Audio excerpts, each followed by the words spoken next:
Hello scholars, welcome to your Module 1 course overview Excel report help video. Well, actually it's an example video because I'm going to do the full Excel report with you, and all you have to do is follow along. I will be going rather quickly because the video can get quite lengthy if I do not.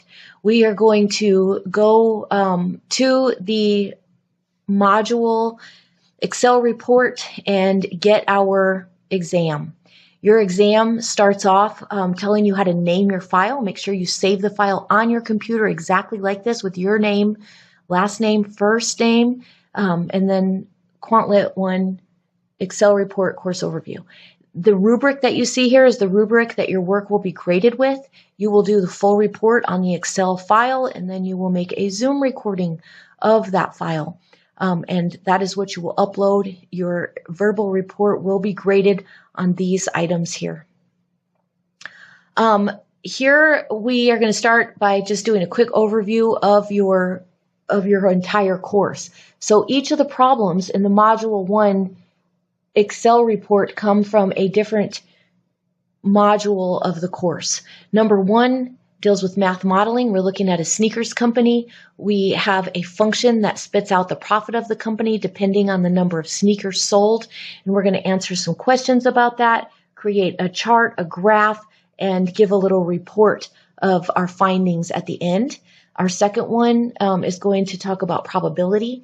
We want to find the probability of rolling different sums if we have 2 dice. And we'll fill in a chart and do some cool stuff, and I think you'll enjoy that problem. It's fun.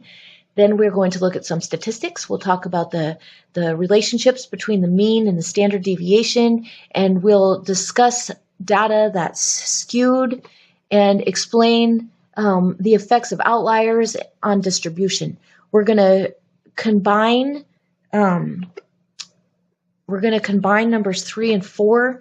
And number 4, we're actually going to use all the information we learned about number 3, and we're going to discuss the distribution of some SAT scores and create a graph. We're going to actually create this bell-shaped curve in Excel. It's pretty cool. Then we're going to look at our next module. You'll notice these are out of order. I started with module 4, and then we go to module 2, 3, just because of the way you're kind of used to looking at those graphs of parabolas. So the course overview does go a little bit out of order. Then when we talk about module 5, we're looking at finance.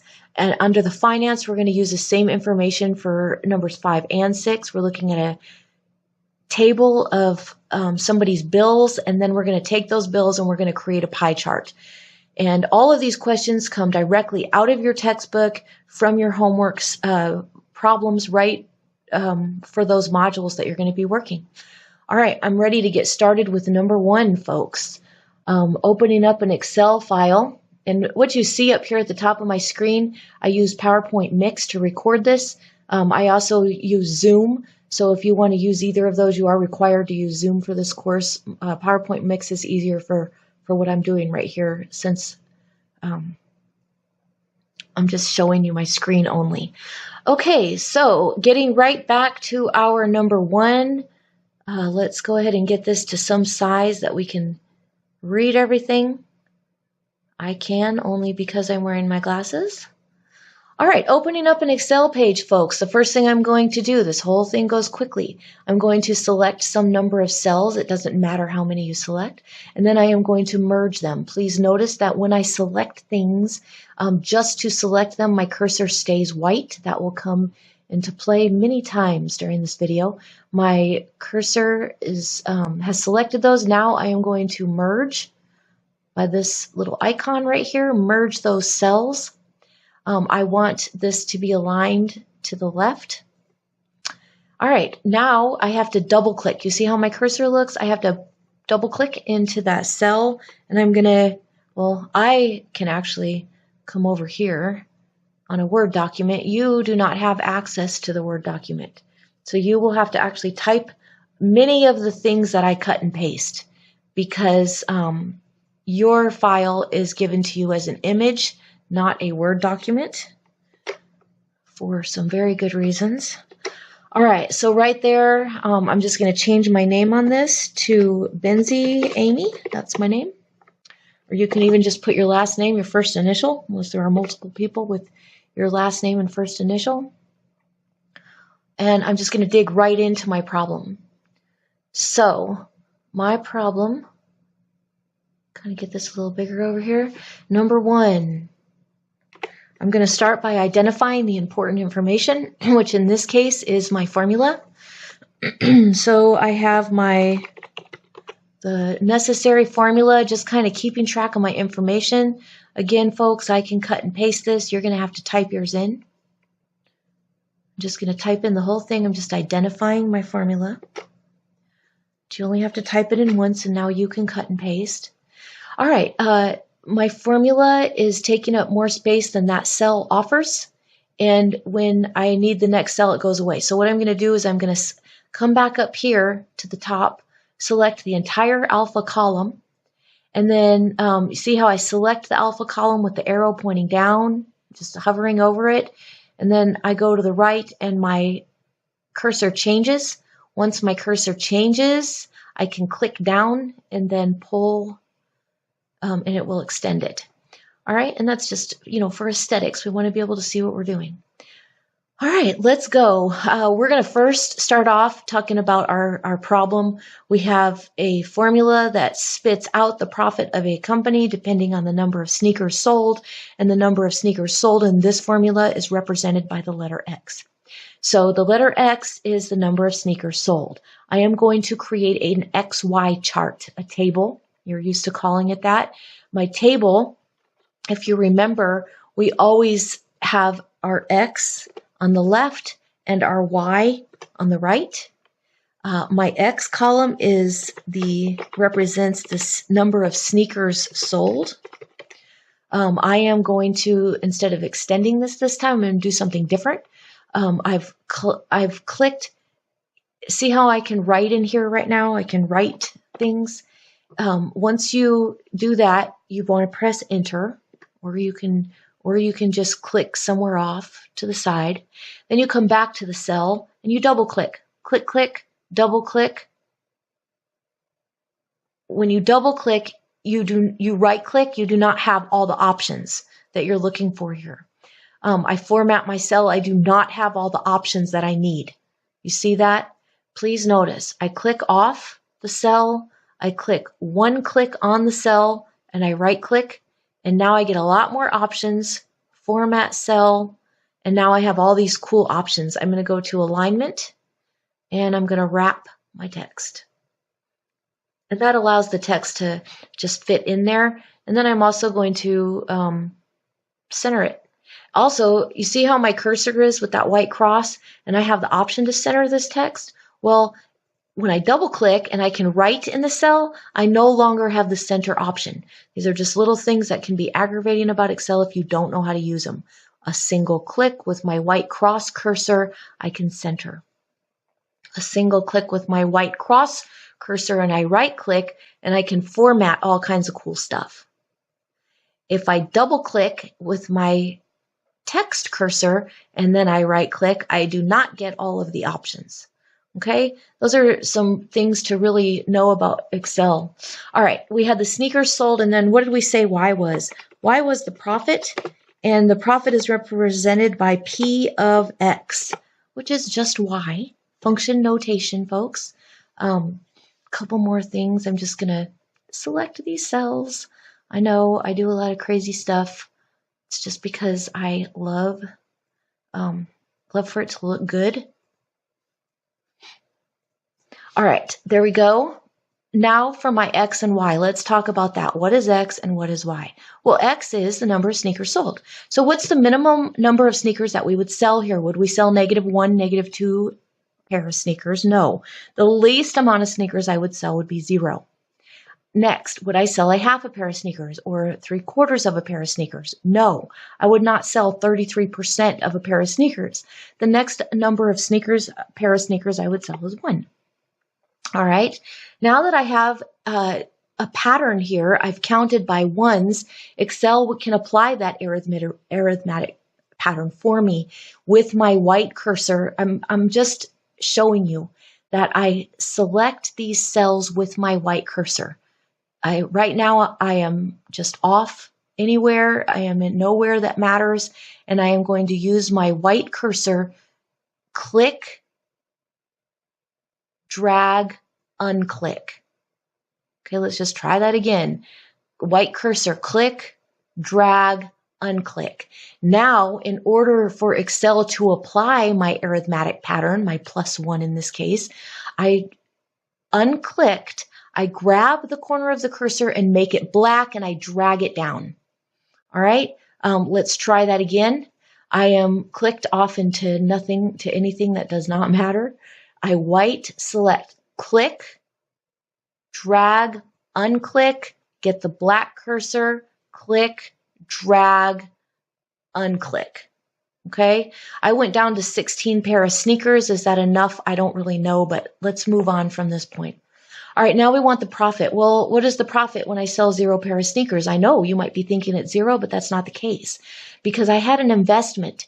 Before I could even start making the sneakers, I had to buy stuff, equipment to make the sneakers, materials to make the sneakers, and may have had to hire folks or buy plans for who knows.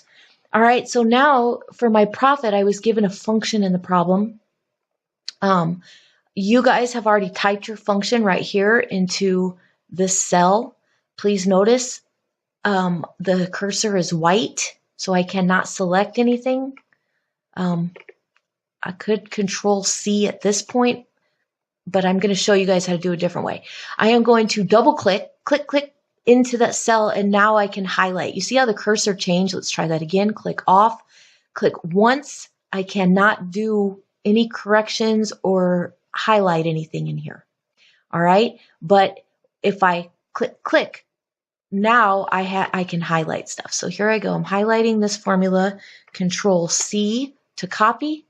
Come right over here, and again, folks, I have to click, 2 clicks. Control V. All right. Now look up here at my formula bar. Do you guys see the formula bar? Or no, I'm sorry, there's no formula up here yet. You know why? Because in order to get something to be an actual formula, I have to put an equal sign in my cell. Now that I have an equal sign in my cell, it's showing up here in my formula bar. Uh-oh. That's okay. This happens sometimes. Just keep clicking OK. What's happening is I gave Excel a formula, and it's saying, hey, you put an equal sign in here, and now I want to do math, and I can't do math with a letter. Because, guys, letters, I know you're thinking, that's what I've been saying my whole life. Letters are just placeholders, and this letter is a placeholder for this 0 right here. And actually, in the end, a placeholder for all of these numbers for the number of sneakers sold. So if you remember from your algebra days, 4x means 4 times x. And to have Excel actually do multiplication, whoops, did not mean to delete my 4. I have to click Shift 8 and get that little asterisk. So that's 4 times x, and x in this case is 0. So you can see how I did 4 times x, and x in this case is this cell, Bravo 6. Folks, these numbers for the rows are not going to align with your work, so don't try to think about it like that. These are just numbers to name cells. And in this case, X is cell Bravo 6. That's column Bravo, row 6, so I just select it. Some people like to type it. I can also type in Bravo 6, but you do take a risk of making errors and keeping up with all those little numbers. I really like to just click that cell. All right, so now we have 4 times 0 squared minus 32 times 0. So that's times x minus 240. Now, you could really go wrong here, because watch what happens. At this point, you just need to click enter. Nothing else. You're done with your formula. You've plugged in x, plug it in, plugged in 0 for x. Watch what happens if I do click off. See how it changed it to my Foxtrot 7 to this cell right here, Golf 7. Wherever I click, it's going to change that. I wanted it to use this cell, so I did have to make sure I had the Bravo 6. If you click anywhere else, it will get messed up. So I'm going to click enter. All right, very good. Is that true? When I sell 0 sneakers, do I have a negative $240? Well, I did include a little graph right here in your out of your textbook, and it looks like that's about right. The starting place of this company on the y-axis when x is 0 is negative 200 something. And if I look at my formula, I can see if I plug 0 in for x, anything times 0 is 0, so it'd be 0 minus 240. All different ways to look at that. All right, now, this is where the cool stuff really happens with Excel. Remember how we made it do the arithmetic pattern for us over here with our x values? We're going to do something even cooler with our y values, or our p of x, our profit. I am going to select, look up at my formula bar. You see how when I select cell Charlie 6, I get my formula up here? Well, I selected it with my white cursor, my white cross cursor, and now I want to have Excel apply that formula to every cell below it, correlating to the X value next to it. Well, remember in my formula, I just did that by double clicking. Remember in my formula how I chose Bravo 6? When I go down, when Excel does what it's about to do, you'll see. Let me show you. All right. White cursor, click, unclick. Show you again. All right, click off anywhere. White cursor, click, unclick. Black cursor, click, drag, unclick. Now I know for every dollar amount, for every pair of shoes I sold, what the dollar amount was for the company. Pretty cool, huh? All right, let's see. Remember, we have here a profit. I know this doesn't look like a profit because this is my investment point. And then it looks like I started making some money right around here. But I had in my problem wanted me to talk about a profit of $500, and I'm not quite to a profit of $500. So I am going to continue my arithmetic pattern. What happens if I just select 16 and drag? I do not get the effect I want. I have to select enough numbers for Excel to recognize my arithmetic pattern of +1. So I select 2 cells, white cursor, select 2 cells, unclick, do it again, click, drag, unclick, black cursor, click, drag, and get some more pair of shoes sold there. Now my formula is in this one, so I just need one box because each box has that full formula in it.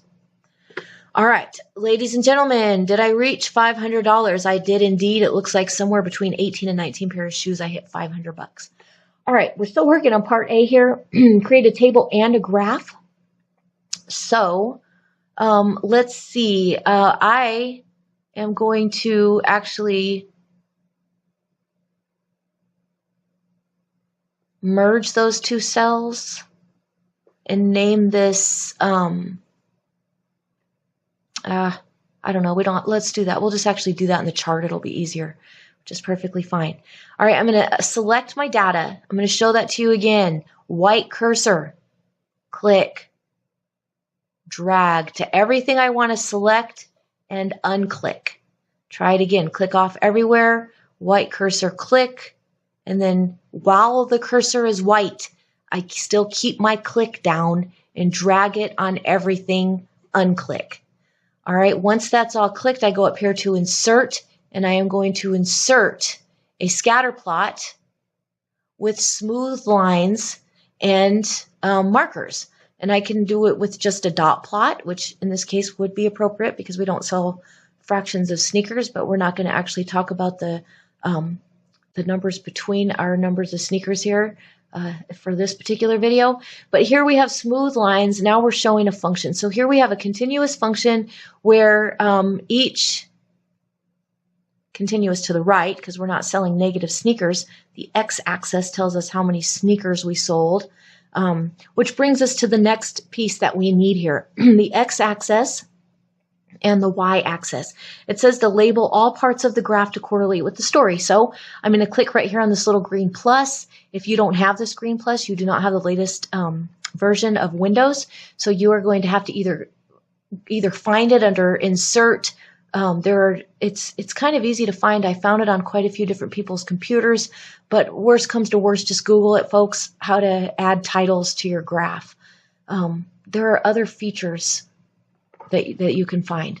All right, I'm gonna, up here I have some different options. I like this one. I think it looks very nice. All right, so here on my green plus sign, my chart elements, I am going to add. I've already got access titles.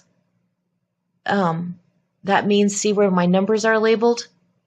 I can actually even go to this and I can change different things, but for now, let's just continue forward. I also want not just my axes named, but I want my axis, my titles of my axes. So you see, once I click that, I get the option to name my axes. The chart title is up there. If I unclick it, I can see what the chart title is. It's where it says profit, P of X. Data labels, looks a little too busy. I'm going to leave it off. And the other things I do not need at this time, but we will use at other times in this class. All right. So let's see, my axes titles down here. I have number of sneakers sold.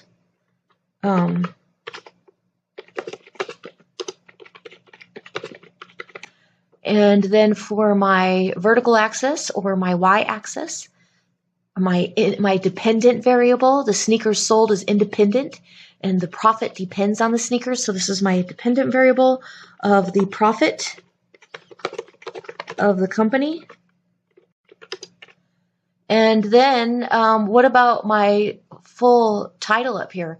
Don't just leave stuff. I could have done this in my columns and this would have actually been done for me, but I decided to go about this route to show you guys how to use your other functions. So here I have the profit of a sneaker company depending on sales. It's kind of going far, but there. Kind of a lengthy title, but that's okay. The more descriptive, the better. It says label all parts of the graph to correlate with the story. You can't go wrong if you overdo it, folks, right? Sometimes, but not in the case of these Excel reports. Bling it up. Speaking of blinging it up, I'm a real stickler for putting, here I just right click, drag, unclick, and I'm going to go right up to this little icon and click on all borders, and I can do all kinds of other cool stuff. I can change my borders, I can create colors for my columns, all kinds of stuff. But let's keep rolling along here. The next piece is in the table, highlight the y-intercept, the vertex, and the point where the profit is $500. Highlight the ordered pair for the approximate X-Intercept. Highlight the ordered pair. All right, here, this is exactly what this is talking about, folks. We want to highlight the ordered pairs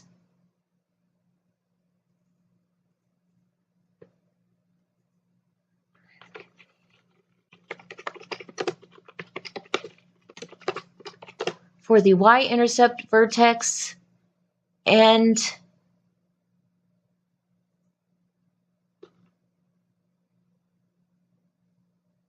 the approximate point where, thank goodness for spell check, right? The approximate point where the profit is $500. And highlight the ordered pair for the approximate X-intercept. All right, what does all that mean? Let's look. First of all, we have the y-intercept. Well, the y-intercept happens right here. You see the y-axis, and this is where the graph intercepts the y-axis at 0, negative 240. Folks, I'm going to highlight that by selecting it with my white cursor. I'll do it again. Click, drag, unclick, go up here. I'm selecting yellow. You have all kinds of colors here to choose from. Heck, I'll just go with this nice peachy color. That's quite peachy. And then I have the vertex. The vertex, folks, is the lowest or highest point of a parabola. In this case, it's the lowest because our parabola is opening upward.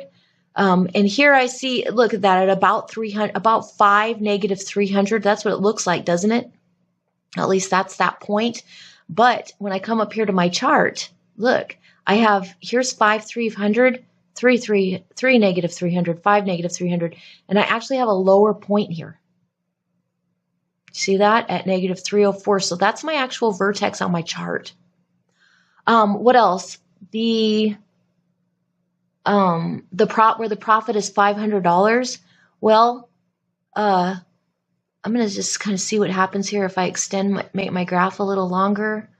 I am going to I'm going to double click on my my Y axis here. Double click and I get all these options over here. The min, the max, the major. The major is your scale. It's counting by 200s. I'm going to change that to 100. Okay.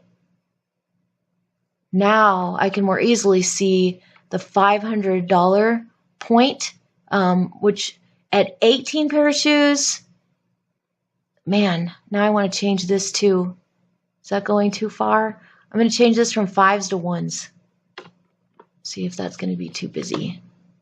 Ah, that'll work, won't it? I like that, don't you guys? All right, so let's see. I'm going to do a couple other things because it says in the table to highlight this stuff. So let's look at our table. I'm actually going too far with the graph right now. I see a profit of 480 at 18 pair, a profit of 596 at 19 pair. I clearly cannot sell 18 and a half or 18 and a third, whatever it is. No fractional number of pair of shoes are going to be sold. So I have to actually sell 19 pair of shoes to get to 500. So that's why it says to highlight the approximate ordered pair, which you just saw me add that in there.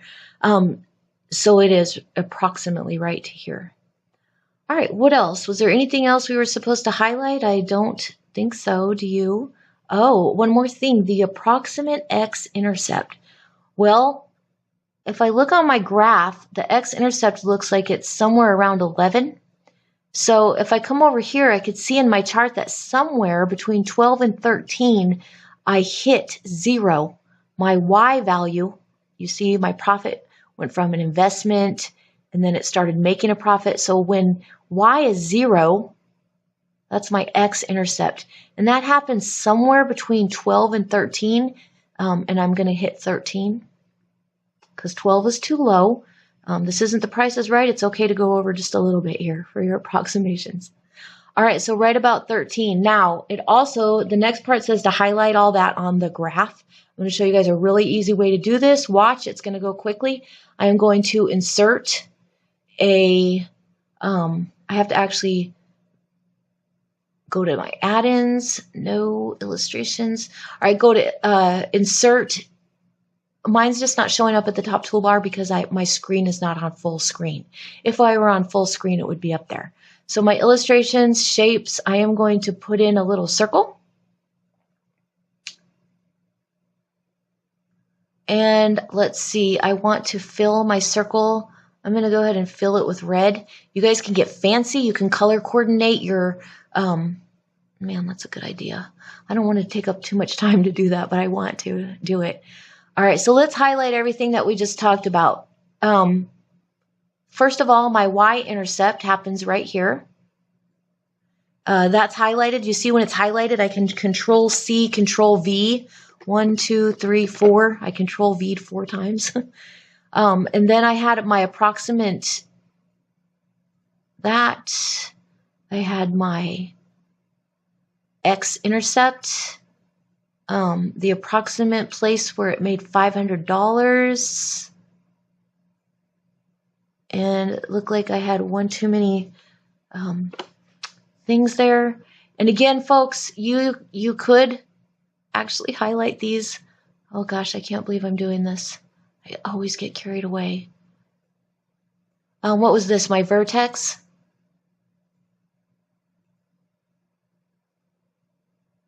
Somebody's just going to have to stop me at some point here.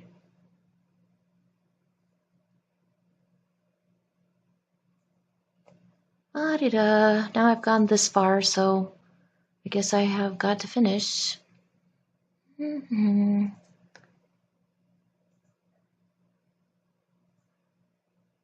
did not want to spend all this time doing this, but I guess I couldn't hardly help it. We'll just leave the last one red and save ourselves a little bit of time. $500. Red for celebration. Celebration, we made $500. All right, now I need to include a little report about everything that I've done here. I've actually already written this up so I can cut and paste it pretty easily. I am going to insert a text box anywhere. I'm going to put my text box right there. And my report, I've actually written it up right here on a key. I get to cut and paste mine. You guys are going to actually write yours as an original report. I got to be careful not to accidentally click off my video on my PowerPoint mix there. All right, here we go, folks. And I paste my little report that I've written right in there. You guys can read that, kind of see what I expect. The sneaker company had an investment of $240 with a bottom dollar of $304. They broke even when they sold about 13 pair of sneakers. And oh, what happened to all my, I guess when my chart moved, so you guys will have to watch that. You can actually select all of these things once you get them in the right place. Maybe. Nope. Undo all that. Undo, be careful. All right, so if you squish your graph, it's going to move stuff. You guys should be able to figure out how to fix that, I hope. Anyway, broke even at about 13 pair of shoes and made a profit. Yay, with a nice red happy celebration at about 19 pair of shoes. It looks like that if the company stays on the same track, that they will do well. That is my Excel report for number 1. I hope it helped. Hello, scholars. Are you ready for number 2 of your Module 1 course overview Excel report? For number 2, we're talking about the probability of rolling any particular sums on a 6-sided die. So when we're talking about the sums of a 6-sided die, you can see I have a little chart created here. The chart has numbers 1 through 6. So on my first die, I have a chance of rolling any of these 1 through 6. And then my second die is going to also have a chance of rolling any of the digits 1 through 6. So I want to know the probability of finding different sums, which I'm going to fill in on the inside of this chart. Here, I want to know the sum of 5, the probability of rolling a 5. I'm actually going to just, you see how there's that big space between my alpha and my a sum of 5. I'm just going to select that and adjust my indents. It's not part of this lesson or anything, folks. I just see it says to follow it by a tab character, and instead I just want just a space there. And that's much better. And there are actually other things I could do. I always get a little carried away with formatting just because I think it's cool. But my indent I think this is for the next line. I usually put 0.3. Is that right? No, that didn't do anything. That's okay. All right, so here I'm looking for the probability of rolling a sum of 5, a sum of 4 or 9, and also of rolling doubles, and a sum of greater than or equal to 12. All right, so let's get going. Sorry to change things while I'm reading it, but I never stop finding improvements for things. So, all right. We did number 1, and now we're going to do number 2. So for number 2, I'm going to start by building my chart. On my chart, I am going to have my numbers, 1, and then my next number I'm going to write 2. And then, folks, I'm going to let Excel do the arithmetic sequence for me. The arithmetic just means we're going to change by counting. By adding, and in this case we're only adding 1. I select 2 cells. You ready? White, select, drag, unselect. Or let's say that a different way. I have a white cross there. I'm going to click, select, unclick. Then I am going to get my cursor to turn black, and I am going to click, drag. Look at the number right under my cursor. You see where it says 3, 4, 5, 6. So I don't actually have to count. Excel does that for me. All right, notice that under the 1, I have a blank column over here on my chart. So I'm going to do the same thing over here. I'm going to type in a 1, enter, 2, enter. Now Excel has my pattern. I'm going to click, drag, unclick, get the bottom right corner with the black cursor, a little black cross, click, drag. You see the number changing on my cursor there to 6. Very nice. All right. What else should we have here? We have, this is the sum. These are going to be sums. And what about the dice? Is there a way I could name that? I might, I wish I had a little more space here. So I'll tell you what I'm going to do. I'm going to select everything I've just written. This is going to be a huge tool for you to use. You're going to love the ease of this tool because in Excel, especially doing all these problems on one sheet, you are going to want to use this all the time, trust me. So watch carefully. I'm going to select everything I want to move. I'm going to move stuff, watch. So I'm going to start at sum and I'm going to select all the way down. You ready? Click, drag, unclick.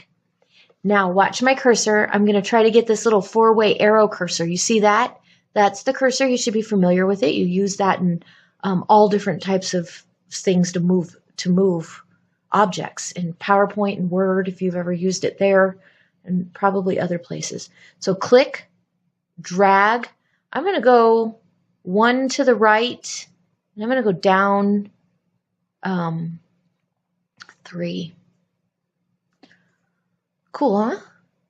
All right, now I'm just going to dress this up a little with some aesthetics. I am going to select all of these cells and merge them, and I am going to name this die 1. Then I am going to select these vertical cells, the vertical axis, you can call it, and I'm going to merge these cells, and I'm going to call this die 2.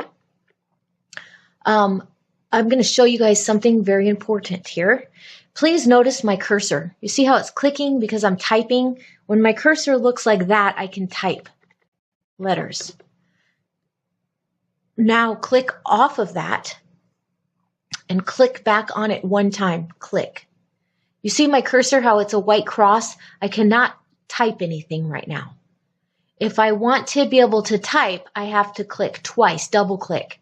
Folks, I get a lot of scholars in my classroom who double click too slow. So when you double click, it goes like this, click, click, 2 clicks, and then you have your cursor in there. All right, that's an important factor, but watch this. When my cursor is ready to type and I right click, these are my options right here. See when I click on Format Cell, the only option I have here is font, okay? That's what I'm dealing with typing. When I can type something, my only option is font. Now watch this. I'm going to click outside. Now I'm just going to click in that cell once, 1 click, right click. Wow, look at all my options now. And when I go to Format Cell, I have all of these options.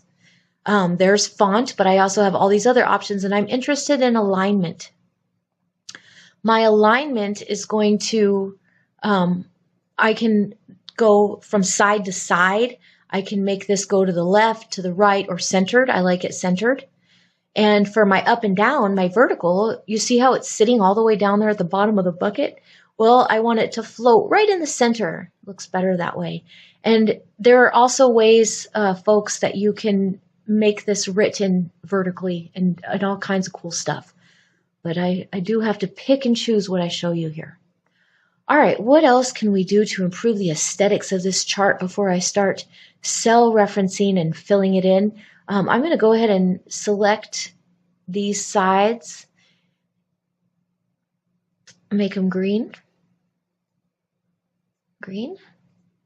All right, and I'm going to actually undo that and show you something else. I'm going to do the exact same thing in a different way. I am going to select these cells, hold down the Control key and select these cells.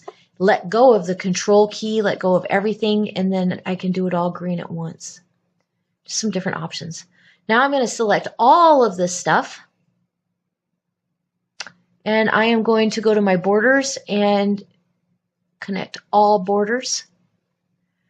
All right, now I am going to fill in my chart. So I want to do 1 plus 1 is 2, right? Nope, not that simple, folks. I am going to use cell referencing. What is cell referencing, you ask? Well, guess what? You already know.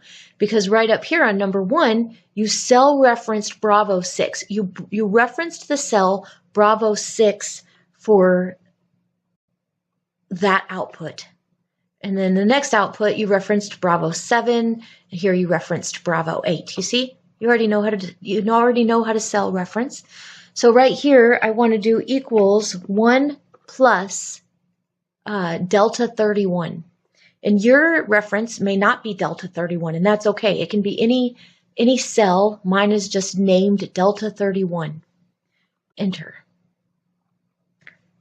Equals 2 plus my referenced cell. Enter. Equals 3 plus my referenced cell. Enter. Equals 4 plus my referenced cell. Enter. And then we do that 2 more times. 5 plus and equals 6 plus my reference cell. Enter. Very nice. Here's the really cool part. White cursor right here on the 2. Click, drag, unclick. Let your cursor turn black in the bottom right-hand corner. Click, drag, and voila. What has happened here is each row, right here you see for mine referenced, see if I can move this up here, referenced Delta 31. This cell referenced Echo 31, Foxtrot 31, Golf 31, Hotel 31, and India 31. So Excel is pretty cool how it can know your pattern that you're trying to seek. It does have default patterns. We pretty much use default patterns, but you can do all kinds of other cool patterns in Excel. All right, so let's have a look. We're looking for sums of 5, 4 or 9, doubles, and 12 or more. So I have 4 different charts I'm actually going to reference here. I am going to go ahead and create the other 3 charts. I do not want this getting so busy that you have everything on one chart. So let's go ahead and I'm going to shrink my screen to give me more space. I guess I should show you guys an important fact here when I'm shrinking my screen is that you see how my cursor is a white cross? When my cursor is a white cross, I can shrink and just change the size of my screen, dilate my screen. But if I am double clicked inside of a cell, at that time I cannot make my screen a different size. And if I accidentally click another cell, I could get into some mess up my formula. Okay, in that case, my formula did not get messed up. Good. Okay, now what I'm going to do is I am going to, let's see, I'm going to go ahead and merge all of these cells. And you guys cannot cut and paste. You will have to actually type yours in. As you know, you do not have access to the Word document for this Excel report. So I'm going to copy that and I'm going to put it in here.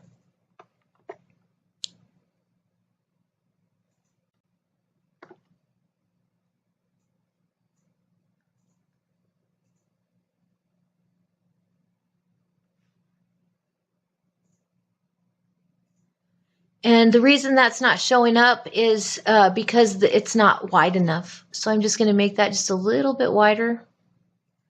And then also what's happening here is I have a space underneath. So you see how I just clicked under there and then I backspace and it will put that back in the right place for me. And it actually looks like I didn't even need to make that wider. All right, so I want to know the probability of rolling a 5. The probability of a sum of 5. I am not going to do anything to my chart yet because what I want you guys to do is start right up at the very top corner so I can select everything. Click, select. You see all that? Then I'm going to press Control C, or you can go to up here to this little copy the papers, or you could right click and copy. There are always multiple ways of doing things. Once I do that, make that a little smaller there, I am going to paste that right here. Control V. Cool. And I said I needed 4 of those, right? Let's go ahead and move it over one. We cannot do that to a merged cell. Okay, that's fine. It's because that cell is merged. So I can Control X and Control V. It was just telling me it was a different size than what I had selected. And then these cells unmerged, no problem. I'll just merge them back in.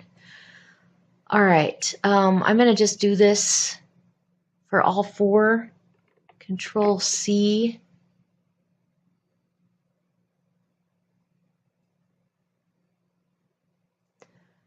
Actually, what I think I'll do is put it right here. How about that? Control V.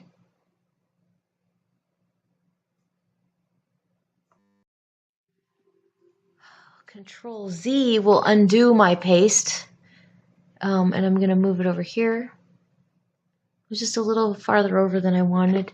And because of the merged cell, it was giving me a little bit of trouble moving it. And again, Control V.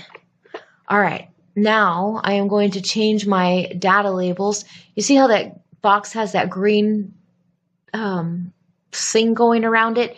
It does that. I don't know why, but I did learn after about an hour's worth of reading on Google that you can just press escape and that will go away.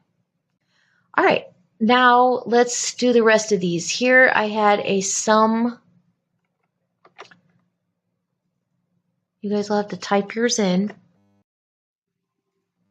You get these little things a lot because of how picky Excel is. What happened was I just tried to cut and paste, but my cursor, you see how my cursor is that little white cross? I can't cut and paste when my cursor is a little white cross. Well, that's not a true statement, but I cannot paste into a cell unless I double click like that, select, Control V, and then I just need to do a little formatting you guys won't have to do because I do not want you labeling these A, B, C, stuff like that. You guys are typing, so yours will actually be easier. Mine's just getting a little complicated because of the way I'm cutting and pasting. Sometimes it's kind of hard to make a decision as to whether what I'm doing is easier or harder. It takes more time or less time, but I definitely love cut and paste. All right, and what was the last one? 12 or greater. And you know, you guys can pause these videos to fill your stuff in. This one is, okay, good, it still fits in there. I can see over here, right here, I notice, well, I'll do this one first. I have to click down there. You guys won't have to worry about that. I just have an extra space down there because of the way I'm typing things in. All right, cool. Let's start rolling here. A sum of 5. That means I want to select every cell with a 5. Remember, if I click in the 5, hold down the Control key, I should be able to click all of my 5s holding the Control key. Undo the Control, and then let's make them, I don't know, what do you guys want? Yellow? All right, over here I have 4 or 9. So I am going to select all of my cells with a 4 or a 9. There are other ways to do this problem, more mathy ways even. I'm just trying to show you guys how to use Excel and find the probability. Hopefully it's kind of fun for you. All right, doubles are fun. Doubles are always in a diagonal. And you know something I'm going to do really quick? I hope you guys, I just want to see what this will look like if I center all of this. Oh yeah, I like that. I'm actually going to center all of these. I guess I just feel like it's a better diagonal with them centered. And you know, you have to be careful that the cursor is white. Click, drag, unclick. You don't get the option to center things when you're in the text mode, you see. Watch, if I'm just clicked just inside of this cell, I do not get that option. I have to have my cursor with the white cross in order to center and do all kinds of things. If you can't figure out how to do something with Excel, try clicking and unclicking on things. All right, let's keep going. Now I want doubles. I said I like doubles because they're always at a diagonal. 1 and 1, 2 and 2, 3 and 3, 4s, 5s, and 6s. Since I like doubles so much, how about we have those? What color do you think? You got it. It's quite peachy. All right, over here we have a sum greater than or equal to 12. Well, 12's the biggest. There is no other 12. So you guys want to do this one in purple? It's kind of dark, but that's okay. If I want to, I can click on that and make my number bold. Or, look at this. I can even change the color of my number if I wanted to make that look that way. All kinds of different stuff I can do. All right, let's check it out. Am I ready for my summary? Can I answer all of my questions in my summary? I am going to insert a text box. I do not have a summary prepared for this problem, I do not believe. No, I do not. Okay, so I am going to insert a text box. I am not going to type all of this in, actually. I am going to leave that partially to you guys, but let's have a quick look.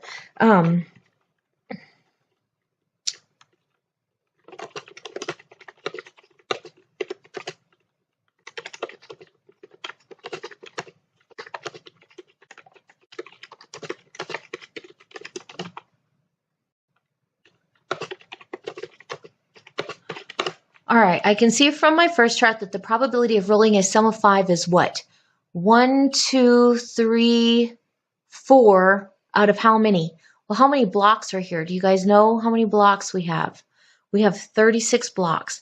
So that's 1, 2, 3, 4 out of 36.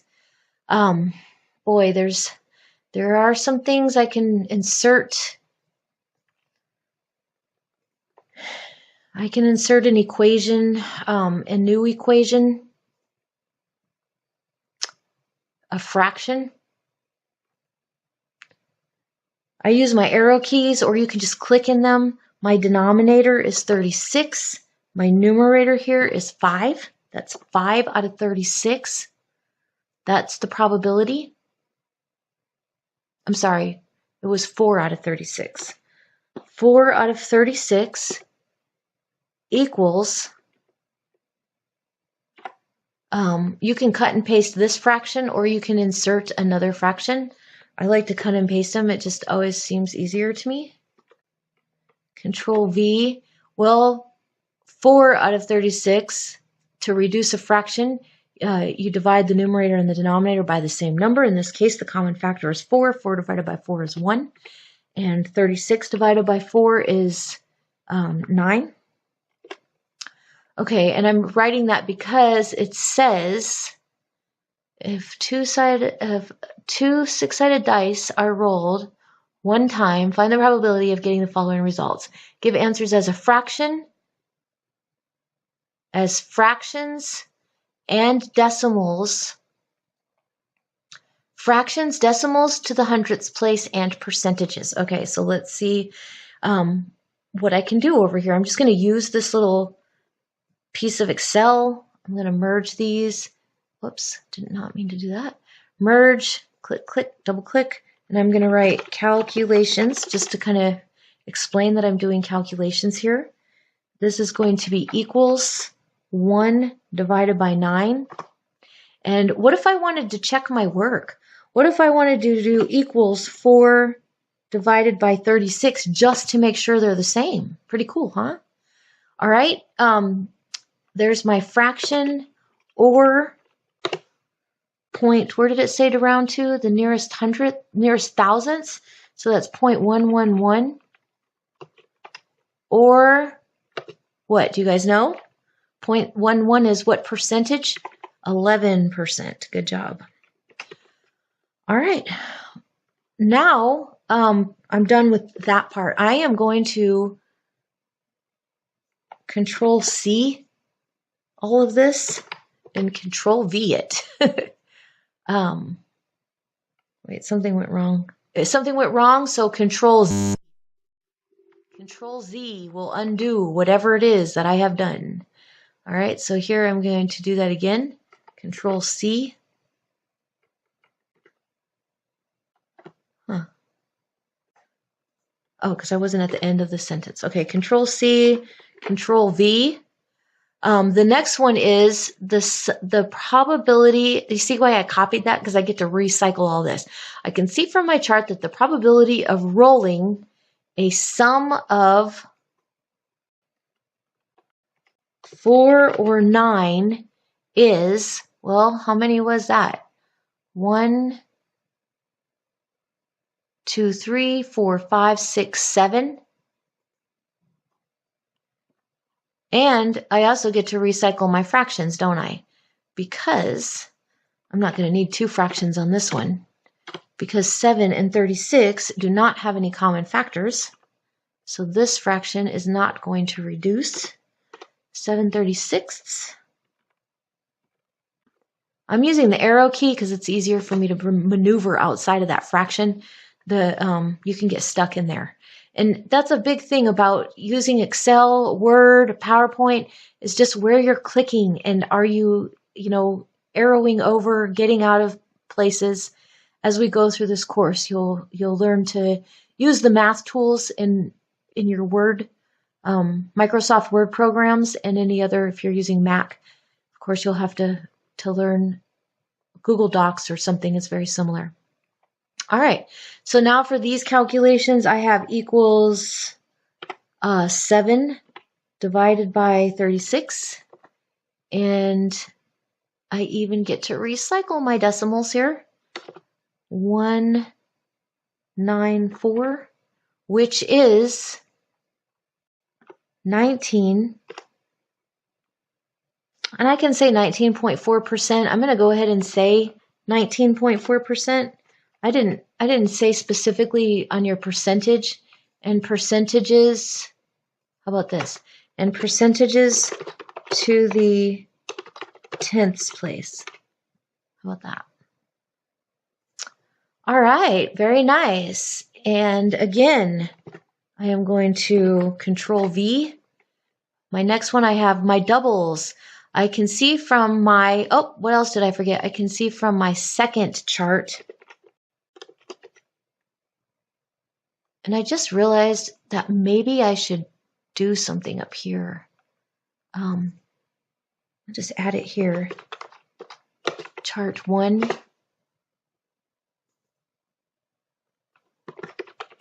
Chart 2.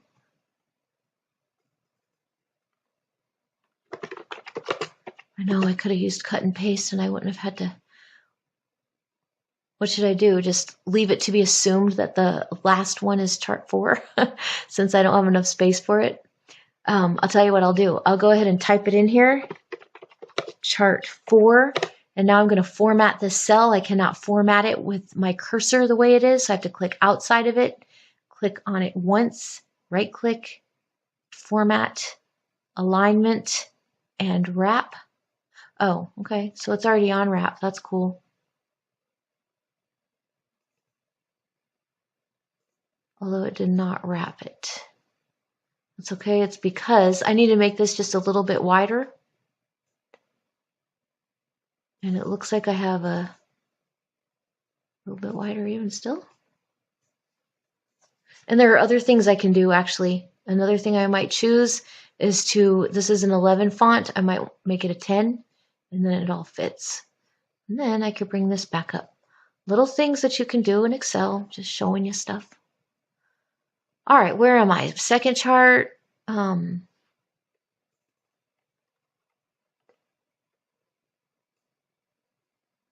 like this one got kind of ugly, huh? I'm sure you guys noticed that.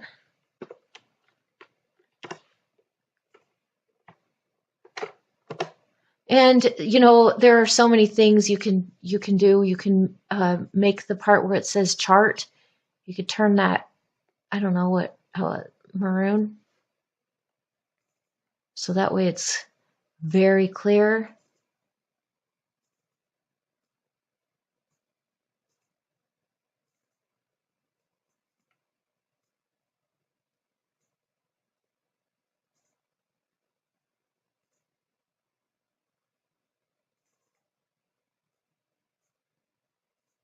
Maybe for this one, I might just make that one piece bigger. I guess now I made it too big, but that's okay. All right, so now I can see from my third chart that the probability of rolling doubles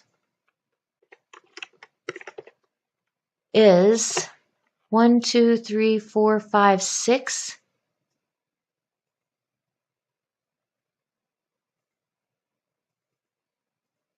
Is 6 out of 36. I'm using my arrow keys. It's just easier for me to do that. 6 goes into 6 one time. 6 goes into 36 6 times. So I'm going to come over here and do my calculations. Equals 1 divided by 6. And I get, looks like it's going to be 0.167. 5 or above, give it a shove. Since the number in the 10,000s place is bigger than 5, we round our thousandths place number up. And that is going to be 16.7%. Okay, I'm really getting somewhere here. Just about done. Control V. Oops, I Control V'd that chart. So now I have to copy all of this again. Control C. Control V. I can see from my fourth chart. And if you guys didn't know, when you double click a word, double click is click, click, it selects the whole word. So if you want to delete the word or change it, you can just double click it. And if you click, click, click, watch this. Click, click, click. Whoops. Click, click, click. I can get my whole sentence, whatever the sentence is. So 1 click gets you in a space, 2 clicks get you a word, and 3 clicks get you the whole sentence. All right, moving on. I can see from my fourth chart that the probability of rolling a 12 or greater is, well, I'm actually going to just go ahead and delete this fraction because that's a 1 in 36. So I'm just using my arrows to get down to that denominator. Do my little calculation, equals 1 divided by 36.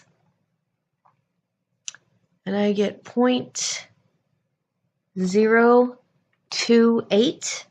The number in the 10,000s place is a 7, which tells me to round the thousands place number up. And my percentage in this case is 2.8. All right, now we're ready to make a conclusion. You guys, the conclusion here, I'm going to let you guys type it up, but it might be something like, what's our greatest percentage here? 19. It looks like that the highest the highest probability is a sum of 4 or 9, because it has a 19.4% chance, which is higher than the other percentages, and the lowest chance of rolling any of these outcomes is rolling a 12 or greater because it only has a 2.8% chance. And then you can make a little, note about that. Here, I'll just write, discuss the high and low probabilities here. All right, you should. I probably could have typed it myself by the time I did all this. All right, folks, that was number 2 of your Module 1 Course Overview Excel report. I will see you here in just a minute for number 3. Hello, scholars. Are you ready to discuss number 3 of your Module 1 Course Overview Excel report? For number 3, we are asked to generate 3 sets of 25 random numbers in Excel and calculate the mean, median, and standard deviation, and create a histogram with 5 bins for each set of data. Okay, so then we are going to describe the relationship between the mean, median, and standard deviation, and discuss the different distributions of data and explain the effect of outliers on distribution. Now, the first set I'm going to do with you guys. I'm going to create this random set of data, mean, median, mode, and the histograms. You're going to see how simple that is. You're not even going to believe how simple it is. But then I'm going to leave the next part to you guys, describing the relationships of the mean, median, standard deviation, and the effects of outliers on the distribution. And I included some links here, 2 links to Khan Academy videos, as well as a GeoGebra applet for you guys to play with. And I will look at the GeoGebra applet with you for just a minute, but I'm going to leave this summary up to you guys, and I'm going to try to do videos for numbers 3 and 4, all in one shot here. All right, so starting with number 3, I'm going to just dig right into the problem. I am going to label here, I'm going to have a set of random numbers. So let's call this random set of data. Of course, it looks like my cell's already formatted, wrapped. Awesome. A random set of data, and then over here, I want to know the mean, the median, and the mode. Oh, no, not the mode. What did I want? The standard deviation. Standard deviation. And, we oftentimes, you'll just see this as a stand dev. I'll just put that there. Standard deviation. I am going to just quickly format all of this because I like stuff to be centered. Otherwise, it drives me crazy. All right, and then my standard deviation, I don't really want to extend that cell, even though I could. It's not going to hurt to extend it a little. All right, there we go. I am also going to make all of this bold. And you guys, I'm selecting stuff with my white cursor. Click, drag, unclick, and then I go up to select bold here. All right, we have some aesthetics. I could even, should we make it peachy? Or should we go with a little sunshiny yellow or a nice green or blue? I'm also going to put some outlines, all borders on that. All right, so my random set of data. Well, Excel is really cool. Once I press my equal sign, if I wonder how do I do a random set of data, I just start typing in the word random. And I get this R-A-N-D. This is my random set of data. I'm going to double click that. Click, click. You ready? Click, click. And it does want me to close my parenthesis, and that's all I have to do, and click enter. I now have a randomly generated digit. So I wanted 25. It said in my problem to generate 3 sets of 25 random numbers. So let's do something else with this. Well, wait a second. I'll show you that here in a minute. I'm at 65. So 65 plus 25, that's 65 to 75, 85. So it looks like I'm going to go down to 89 on mine. Your guys is, might be different. All right, so I have, and another thing that I really wanted to point out here. I'm just gonna type it back in right here, just to show you guys something. R rand. Wow, I got my fingers in the wrong place. Read what this says. It says returns a random number greater than or equal to 0 and less than 1, evenly distributed. Changes upon recalculation. It changes constantly. I don't know how to make it stop changing actually, but it works fine for what we're doing. But this is what I want you to recognize. A number between 0 and 1. Well, how many numbers are there between 0 and 1? Think about a number line. If you took the numbers between 0 and 1 and cut it in half, you would get 1/2. Cut that in half, you get 1/4. Cut that in half, you get 1/8. In half again, 1/16, 1/32, 1/64, and it goes on infinitely. So there are actually an infinite amount of numbers between 0 and 1. It's a pretty cool concept. Okay, back to what we were doing. That was just a little sidebar. Because these numbers are so big, what I'm going to do is I could have done this back up here at the top, which I still can, and then see every time I double click that and hit enter, it generates a whole new set of numbers. But what I want it to do, you see these little values up here with the 0.00 going left, 0.00 going right? I want less decimals. I only want to take this to the hundredths place. 25 random numbers in Excel. Well, that's all right. I'll rewrite that later. So here we look. Right now what I'm doing is I am making more decimal values. So I'm actually moving the decimal to the left, and the number's too big to fit into my window. That's why I get all those. But you see when I hover over it, it gives me the full number. I want my decimals to move to the right. A number, I'm sorry, I shouldn't say the decimals moving, the number of places to the right of the decimal that show. That's what I'm decreasing here. When I go to the other way, I'm increasing the number of places to the decimal, to the right of the decimal. Okay, and I just want 2. So I'm going to see if it will give me 2 for all the rest. Oh, super. All right, so we'll clean it up that way by just doing it to the hundredths place. Now I want to calculate the mean of this set of data. So I simply press equals and type in mean, MEAN, and here I am looking for the geometric mean. We're only going to be looking at the geometric mean for module 1, so just go ahead and double click geometric mean.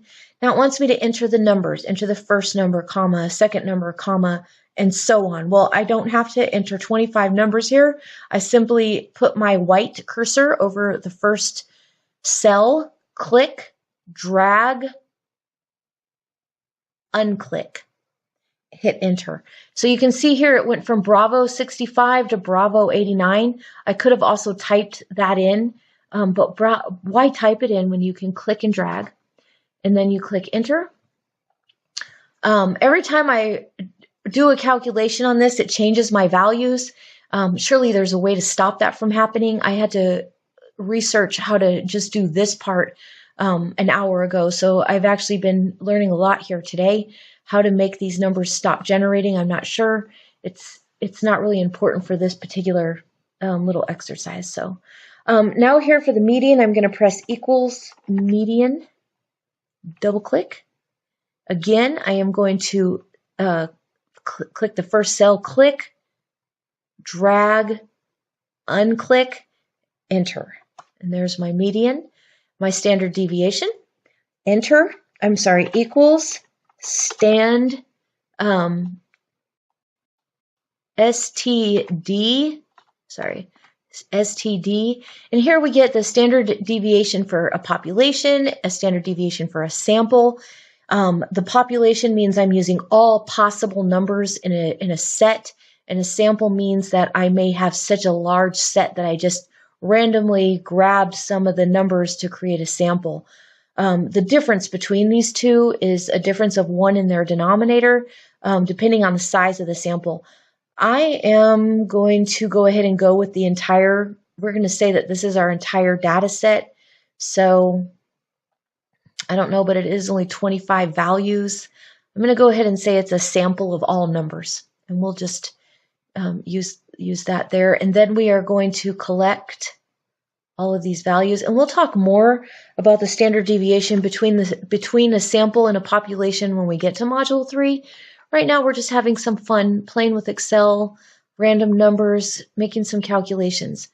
All right, so my standard deviation, mean, median, my random set of data. Now I have to calculate what does it want from this? A histogram.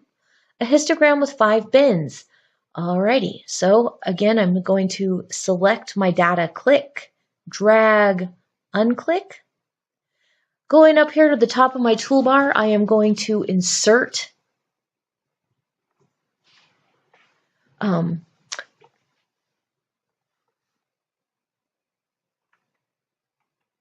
statistical chart. So here for this one, we get a bar chart. I'm just going to show you guys what that looks like. This is not what I'm looking for, but a bar chart. See all the spaces between the bars? That's a bar chart. No matter how you look at this, you're going to get a bar chart. I want a histogram, so I'm going to click right here on histogram. And you can see all these cool, I just love the way the graphs, you can make all kinds of cool different designs. I don't know, I'm just going to stick with this one. A little less busy just because I have so much to do here. So it says that I want 5 bins. It just gave me 3 bins. So it goes, see, from the smallest number. And, you know, if I really wanted to see the arrangement of the numbers, I could select them and sort them, but I'm not going to do that to you guys right now. So I have numbers between 17 100ths to 47 100ths. It looks like between those two, I have, about 11 of those. Yep, it gives me my value. Between 47 100ths and 77 100ths, I had 7, a frequency of 7. So this is the distribution of my data. Watch how cool this is. Well, okay, let's first do our 5 bins, okay, and then I'll show you the cool feature. I am going to double click down here. Guys, remember, a double click is click, click. You have to do it quickly or it's not a double click. To click, click. And that gave me, and if it didn't work, just do it again, some options over here. See where it says, now you could come up with paint. You can do all kinds of cool stuff, changing colors, lines. Here we can change some edges, you know, just different things that it has the same features that you may have used in PowerPoint. But I'm looking for graphical features. And right here I want to look at my X axis where my bins are located. The bins, right now I only have 3, but I want 5. So I'm going to click on the number of bins and change it from 3 to, what did I say, 10? 100? No. 10? That's still not what I said, but I just wanted to show you guys how it looks when you do this. How many did I say we needed? 5 bins. And see, with 10 it was a little too crowded, because I tried a couple different bins when I was learning how to do this a little bit ago. So I want 5 bins. All right. Now it tells me, it puts it into just 5 categories rather than 3. I'm just going to click this here. This is the cool thing I was going to show you before. This is a really neat distribution of data. You might discuss when you're looking at your different data spreads, but check it out.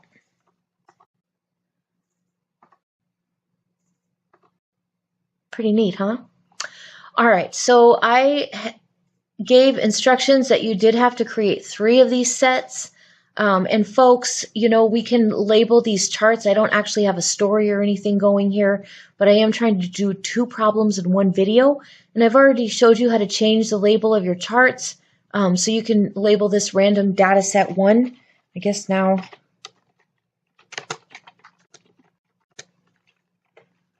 All right, and you can say data, either one is correct, but what you do have to remember is that the word data is plural, so you have to say the data are not in numerical order, not the data is not in numerical order. I recently learned that on a paper that I turned in for my coursework. Those of you who don't know, I'm also a student working on my PhD in analytics. All right, so here we have all of this. I need 2 more of these things. So I am going to save some time just by selecting. I really could select all of this stuff. Control C, come over here and do a Control V. Watch how everything will change. Now I have this data set. I can just drag it right down here. And what I'm going to check, oh, look at that's a nice looking distribution there. I'm not going to say the word, what it's called, but why don't you see if you can find out what that data set's called? Pretty cool. I am going to double check my cell referencing over here. I'm looking at my mean. I want to make sure it's not still referencing column Bravo. And I can see up here in my formula bar that it is referencing column Juliet. So it's starting right here at Juliet 65 and going all the way down. So pretty cool.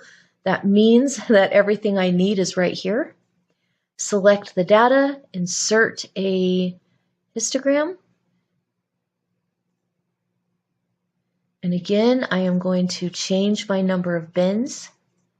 It's all pretty quick and easy once you know how.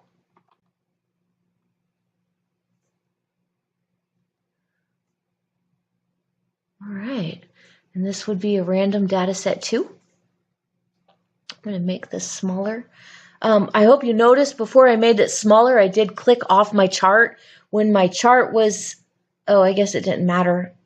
But sometimes it does, sometimes it doesn't. So always, if something's not working, check on the way you're clicked on things. It makes a big difference. All right, I just noticed that my standard deviation here didn't quite have enough room, so I'm just going to make that a little bigger. Alrighty. Now I am actually going to just, I hope you guys don't think I'm lazy. I'm just going to cut and paste all this again. Because, I mean, heck, why not, right? Isn't it cool the way it makes everything change? Since now they're all kind of related. There are lots of things about Excel that I do not know.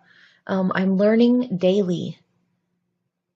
Everything that I have learned on Excel, I've learned in the last 2 semesters.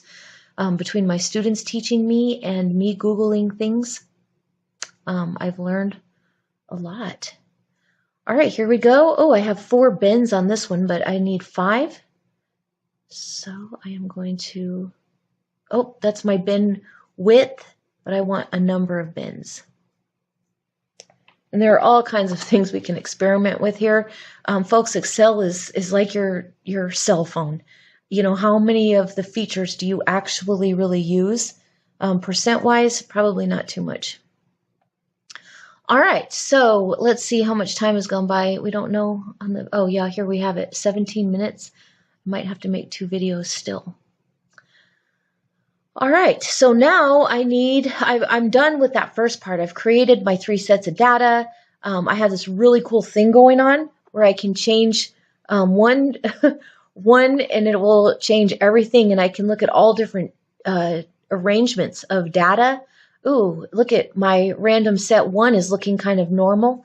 There are actually ways to tell Excel to skew or give you certain shapes of data, which is pretty cool feature.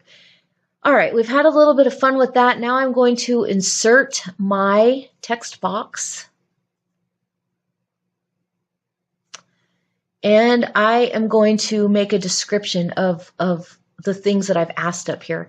The relationship between the mean and median, the standard deviation, discussing the differences in distributions. All of that you're going to find on these 2 videos. But I'm going to take you real quick just to look at this GeoGebra applet, since I am going to have to make 2 videos anyway. Let's see, open hyperlink. I right-clicked on that, asked it to open a hyperlink, and it used my Internet Explorer, which I don't normally use, but that's okay, I hope. All right, I am going to hit Control minus. If you don't know, Control minus and Control plus change the size, the dilation of your image on your screen. I don't know if that works on a Mac. Everything I say is on a PC, folks, so I don't know what works on a Mac and what doesn't. But let me tell you what's happening on this applet. It's given us a data set, and it's telling us that I can take these entries. If you think about this like the bins on our, the 5 bins on our histograms, you can see that I could probably keep messing with these and come up with a distribution similar to what I've got here. But that could take a while. So I have a distribution of data on my GeoGebra applet that seems to be pretty well centered around the mean. And the mean is right here in the middle. This is to resemble like a bell-shaped curve. And when I'm talking about standard deviation, I'm talking about the spread of the data. So look at the mean and the median. Now it gives you some exercises to play around with here. I'm just going to go ahead and drag these around. And as I move my data sets, you can notice, let's take this one. This one's far away from the center of the data. What if I moved it all the way over here? Now I've changed my median a little. But look what changes more. My mean is more affected by the outliers. Let's put everything back around the center here.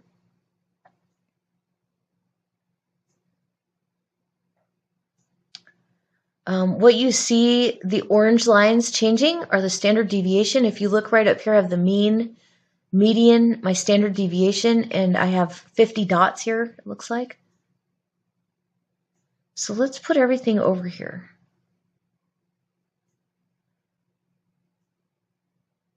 I don't really know what this orange dot is representing. Oh, I see. The orange dot is staying on the median. Okay. Makes sense.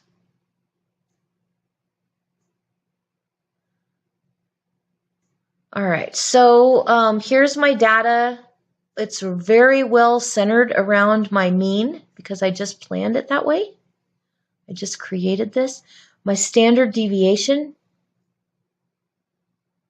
Okay, there we go.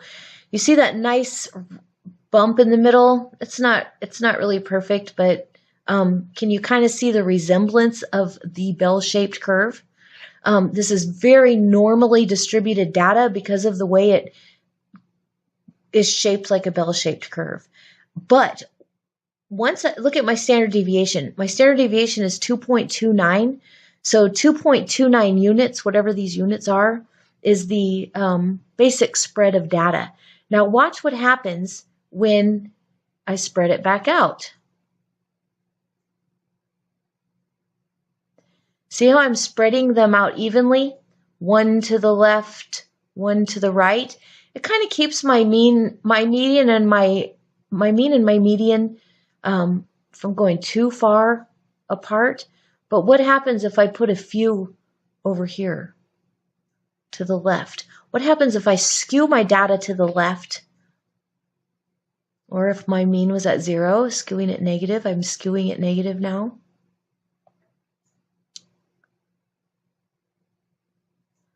What about, oh, I have these two. I didn't realize I had 2 of them over there. I was wondering why I wasn't moving that much. And what if I take this one and move it over there?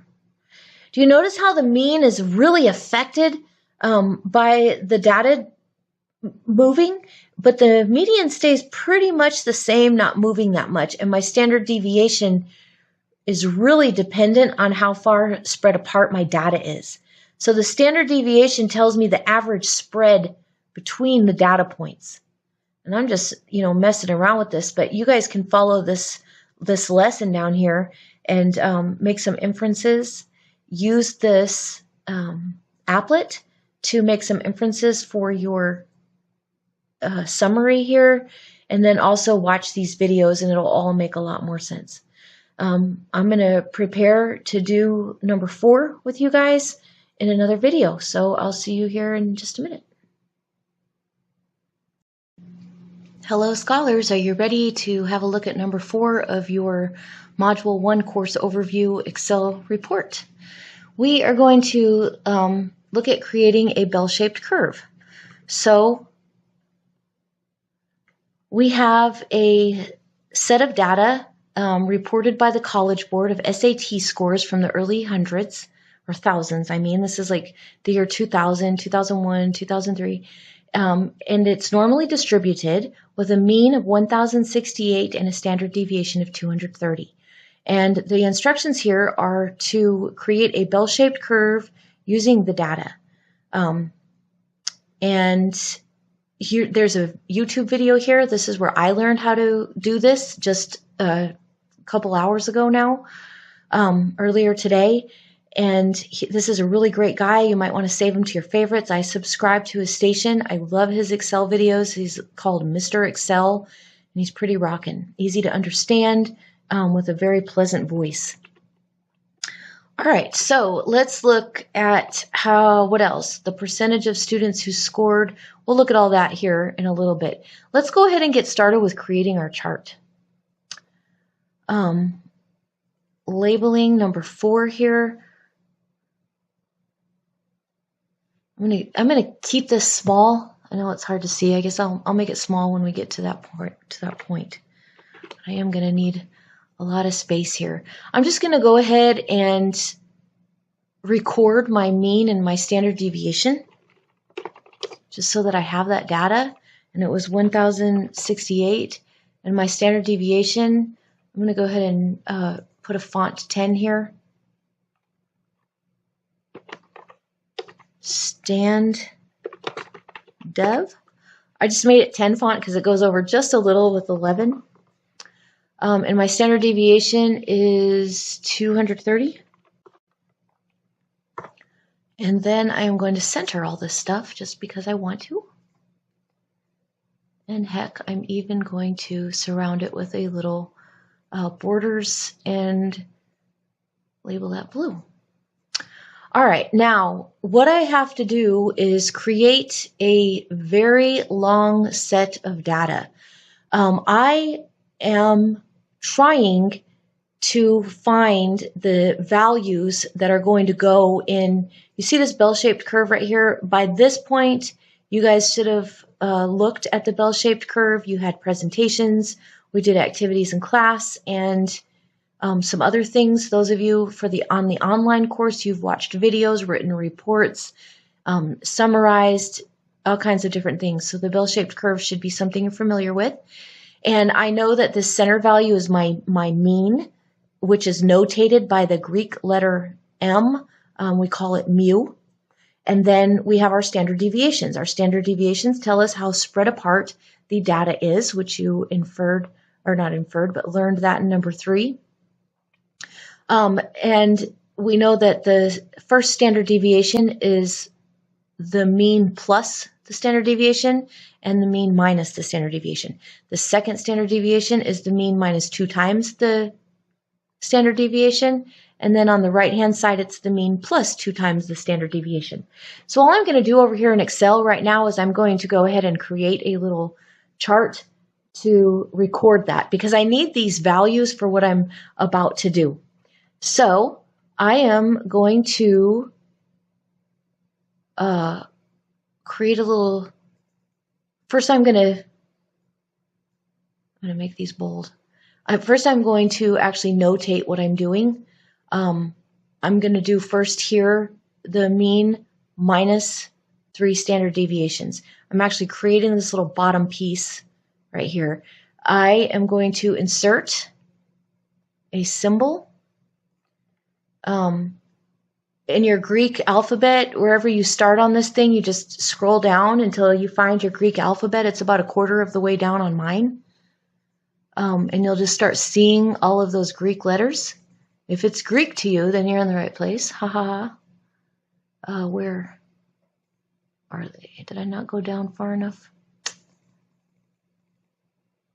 Here we are. All right, so here are the symbols. Mine are already down here because I use them. But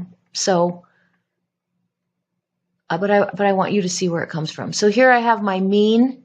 I'm going to insert that, and then I can't just type minus or anything. I would have to click out of this and come back. So I'm just going to go ahead and grab my sigma while I'm here. I do want to point out that the Greek delta symbol is very similar to the sigma. So it's not that it's a huge deal for what you're doing here, but this is your sigma, and I'm going to insert that. All right, now I have to close that, and I'm going to come over here and do minus 3 times sigma. You see right here, it's the mean minus 3 standard deviations. That's all that means. I'm going to use this. How many do I need? 7, 2, 3, 4, 5, 6, 7 of those. My first one is the mean minus 2 standard deviations. This is the mean minus 1 standard deviation. We do not record the 1. The 1 is what we call a multiplicative identity in math. Anything times 1 is itself, so we do not record it. You might remember that from your algebra days. And then on this side, it's the mean plus 1 standard deviation. And then we have the mean plus 2 standard deviations and the mean plus 3 standard deviations. All right, again, I am going to make all of these cells centered, and I am going to bolden these top cells and even make them blue because I just like stuff to look good. I'm also going to border those. All right, so now I am going to select these values over here. I have the mean. I need to put my equal sign in there, and I have the mean minus the standard deviation, minus what? Minus 3 times the standard deviation. You guys see that? And press enter. So now I get 1068 minus 3 times 230. Kind of taking a risk here, but I'm going to show you guys something. Remember how we do cell referencing? Going back up here to number 1, when I referenced here, I referenced the cell to the left when I referenced Bravo 6, and then Excel automatically referenced Bravo 7, referenced Bravo 8, Bravo 9, and so on. As I drug the cursor down, it referenced the cells to the left corresponding to the position where I was dragging it down. So let's look what happens here. I want to use this information because all I have to do is change this 3 to a 2 and delete it here. So I'm going to recycle my information, but look what happens when I do that. I do not get the right values because, well, for a couple of reasons, but what's happening is right here, look, Excel referenced these 2 cells. It skipped a cell and then referenced those 2 cells. So what did it do for this one? Same thing. It skipped a cell and then referenced. Do you see what's happening here? How this referenced delta and echo, because it's dragging along with me as the corresponding cells to that first cell. So what I'm going to do to keep that from happening is, first of all, I'm going to undo what I just did there.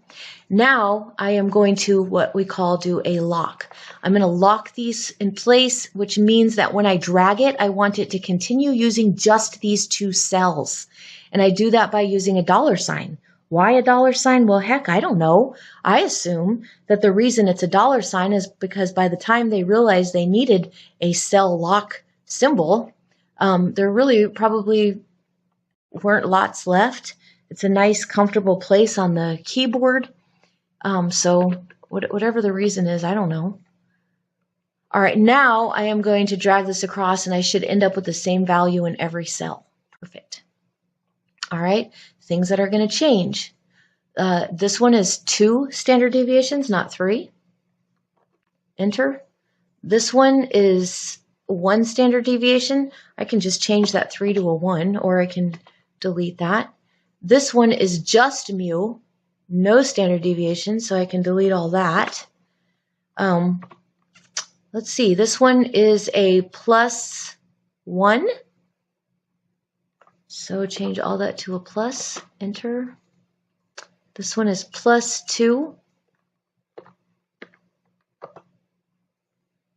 And this one is +3. All right.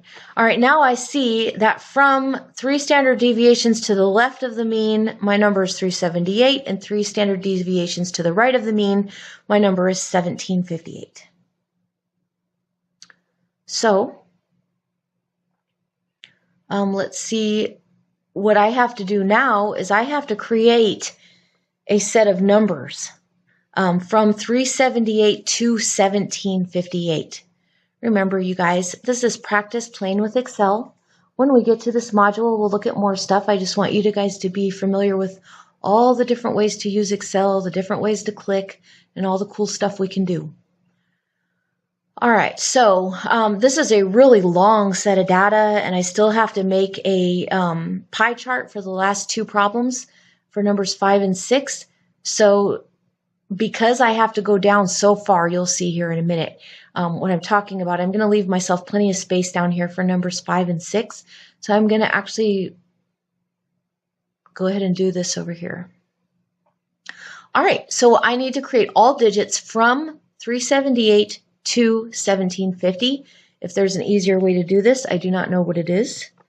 378, and then I'm going to write in the next cell 379, and then I'm going to select those 2 cells, and this takes forever. 1758, don't forget that number. I'm going to drag this all the way down to 1758. You see that number changing to the right? It's in the 600s. I'm taking that number all the way to 1758. I don't know how many cells there are in Excel. There is like a certain number, but it's over 1 million. 1758. I don't want to forget that number. You just kind of hurry up and wait for it to scroll. Looks like I'm getting somewhere.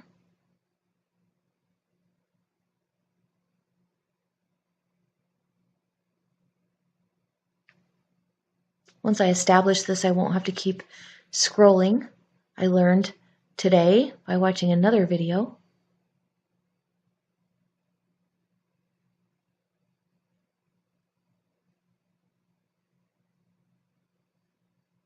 All right, we're getting closer. Was it 1758? I sure hope so. If not, I'll come back and add some. All right, 1758. There we go, folks. You see it? All right, now I have to get all the way back up to where I was working.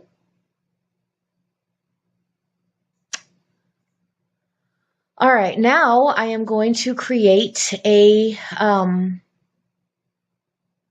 standard normal distribution. So I'm going to press equal, and I'm going to type in the word normal, and I'm going to go with a normal distribution.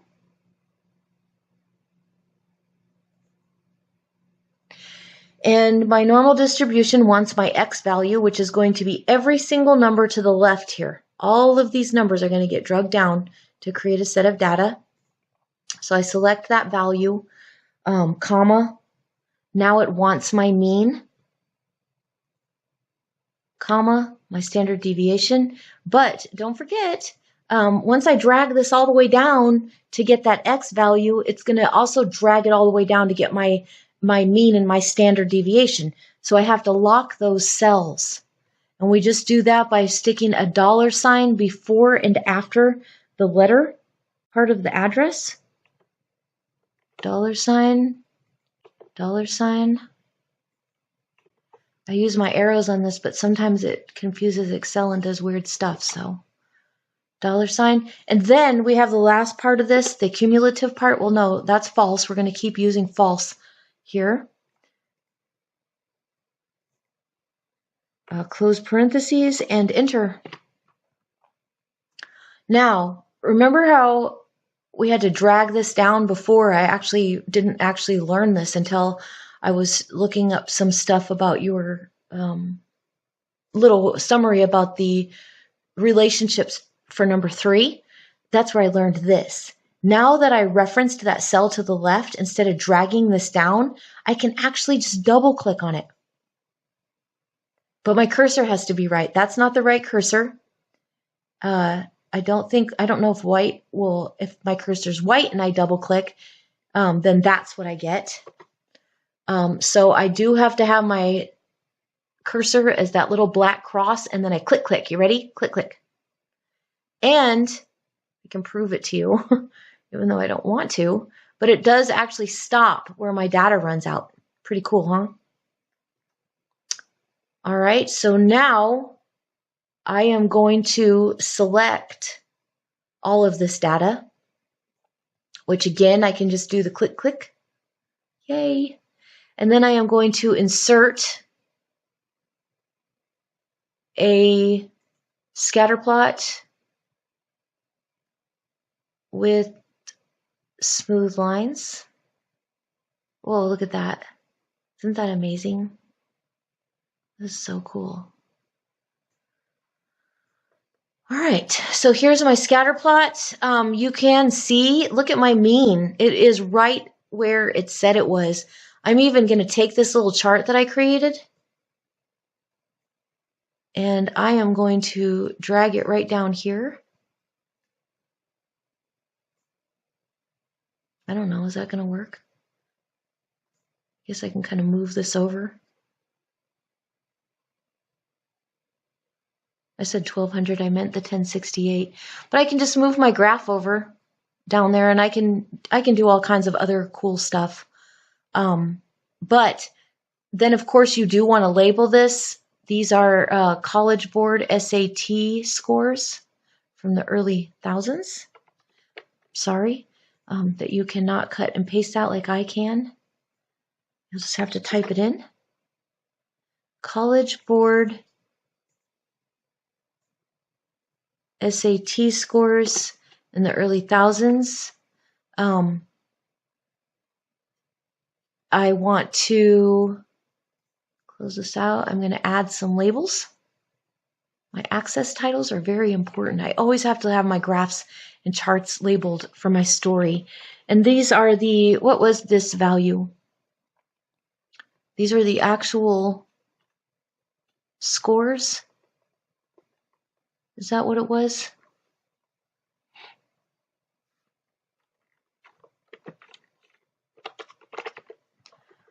All right, and what do we name the y-axis? That is what I want you guys to find out, what that y-axis is going to be called.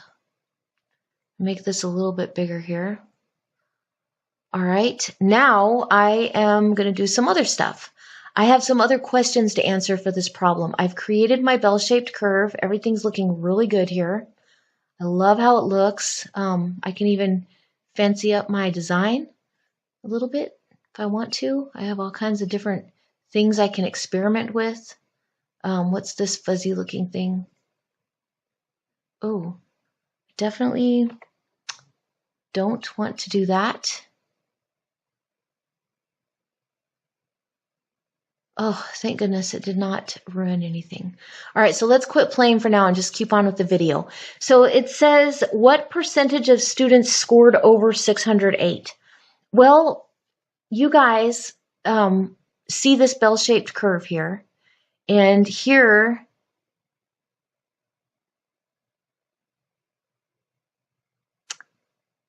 there's probably a good way to label this accordingly, but what we're going to do is we're just going to use our little chart down here. There may be a better way to do this using the graph that I don't know about.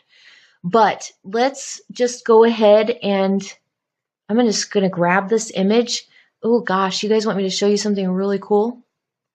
I am going to use my Snippet Tool. You see this little Snippet Tool down here at the bottom of my screen? You can find your Snippet Tool by clicking your window and typing in SNIP and getting your Snipping Tool. Well, actually what I would have liked to show you to do here is type in SN, your snipping tool, right click on that, and then pin it to your taskbar. Mine's already pinned, so it says unpin, but pin it down there because you are going to use that a lot. If I haven't already showed it to you in a previous video for your presentations, it's such a fantastic tool. So I'm going to grab that tool, get a new snippet, and I'm just going to snip this little bell-shaped curve and put it right in here. Because what I want you guys to see is the percentages. Do you see that within the first two standard deviations? That's what this means. Actually, I should have snipped a little bit more so that you can actually see the standard deviations. But each of these things, when I say things, what I'm talking about is these spaces down here. This is the mean, and then you have the first standard deviation, the second standard deviation, and the third standard deviation. So everything within the first two standard deviations covers 68.2% of all of the people, or all of the scores, or all of the flowers or dogs, whatever it is. These numbers always stay the same. But I'm teaching you Excel here, not a lot about this because you've already explored all of this. So I know that 64.2% of the data lies within the first standard deviation. And then I add 26 plus 12, right? 26, 36. So then I add the 38% here. Is that right? 38. And then, or 1.2 it was. I'm sorry, that's 26, so that's 27.2. Anyways, we're going to let Excel do that math for us. So, trying to find a place to put this. I'm just going to delete it. Just wanted to show it to you. Let's see. We want to know between the percentage of students who scored over 608. Well, here's 608. 608 is in my second standard deviation to the left. I'm going to actually put this back because I need it. So right here, let's see what that looks like. I'm going to do some calculations. So I'm just going to write right here, calculations. Let's see, is there another place I can do this?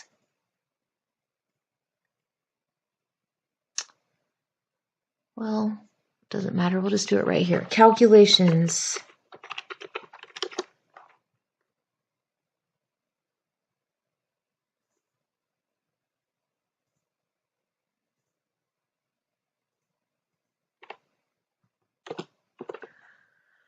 All right, my first calculation, I need to know everything from 608. So that's from this second standard deviation, everything. All of the students who scored over 608. So that was this percentage plus this percentage plus this percentage and so on. So what do we have here? I have two 13.6 percentages. Plus two 34.1 percentages. You guys see what I'm doing? Move that cursor. Plus, well, you really can't see it that good, can you? Because it's so small, but I can't really make it that much bigger. Let's get back to this here. All right, so where were we? We got our 13s, we got our 34s. Two 13s, two 34s, plus, what else? 2.2 plus 0.1. All right, guess what that means? It means 97% of the students, and you know what else I can do? I can even put a percentage there. No, I can't, because in that case, I would have had to tell Excel previously that it was a percent, but I have it 97.7%, and I can actually still use the percent and move my decimal or, divide it by 100. however, many ways I can do that. So here I have the percentage of students over who scored over 608. Now I want to know, out of every 460 students, how many would be expected to score between 838 and 1298? Let's write this here. This is scores over 608. And then here, let's do scores between, what did we say? 838 and 1298. All right, I am going to format this and wrap it, if you didn't already guess. I'm also going to center all this stuff. This and all this, I'm going to make it bold and blue. All right, so, oh, golly gee, when it's not outlined, it drives me crazy. I need my borders. All right, scores between 838 and 1200. Well, what are the values there? Well, 838 is within the first standard deviation. So what's that right here, this line? And then the other value was 1298, which is within, so I'm just looking for this percentage right here. This is just 64.1. I mean, I don't even need Excel to do any calculations. 34 plus 34 is 68, and 0.1 plus 0.1 is 0.2, so 68.2. I'm not sure what I said a second ago, but that's what I meant. So, or we can just say that we have 2 times 34.1. All right, so now we know that 68% of the scores were between those two values, between 838 and 1298. But the question is, out of 460 students, how many would be expected? We're going to inference. We're going to use this information to make an inference about these 460 students. So what does this look like? How many scores between, and I'm just going to grab all this. How many scores between 838 and 1291 out of 460 students? And I better use the word expected, because that's all statistics are, folks, what we expect to happen. So how many scores are expected? How about that? Are expected between those values. I know you're all out there saying wrap it. So select, format, and wrap. And then, of course, I've got to center it. And I want to make it bold and blue. And I want to include it in my borders. All right, how many are expected? Well, I expect 68.2% of 460. Easy enough. Equals this amount, 68.2%.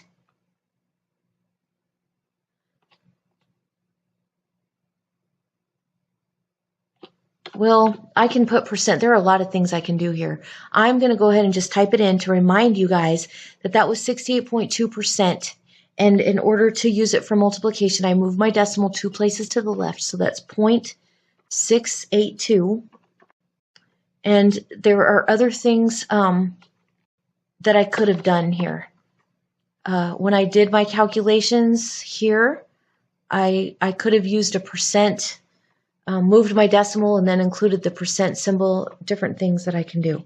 All right, so equals 0.682 times 460. So 68% of 460 is 313.72. So we would expect about 314 students to score between these two values. Now, folks, I am going to leave you to insert a text box and write a little report about this data.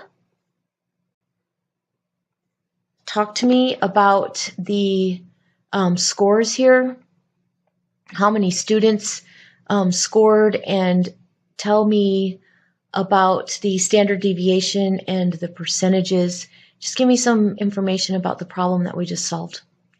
All right, we have one video left for numbers 5 and 6, so I will be seeing you again here in just a moment.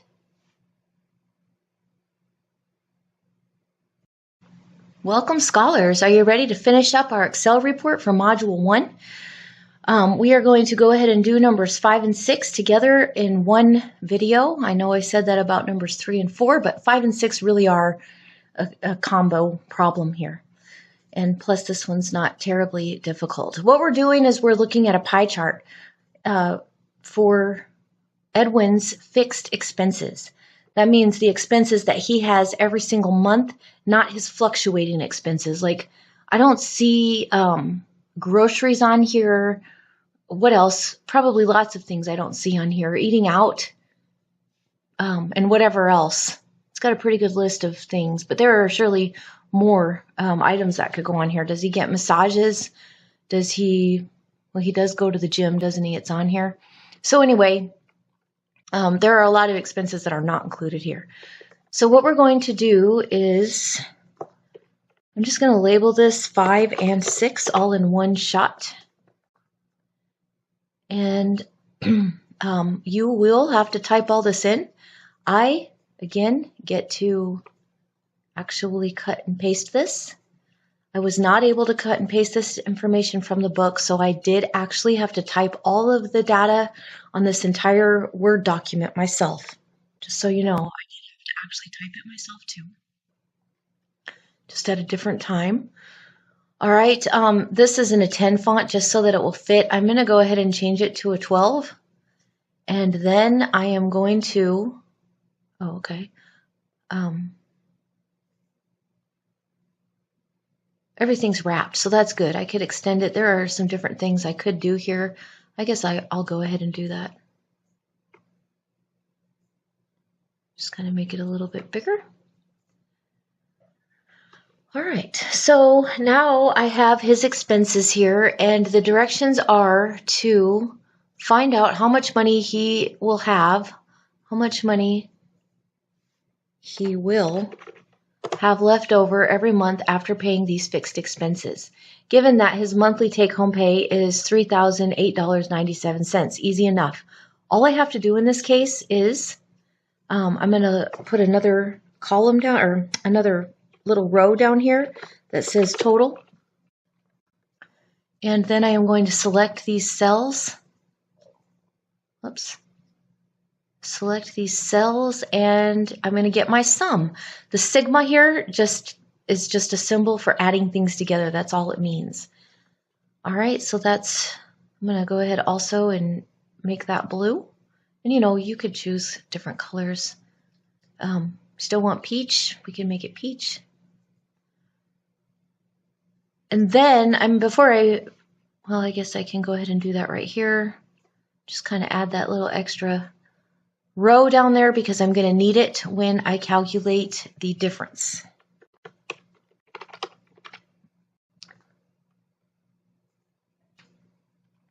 All right, so the difference is going to be, what did we say?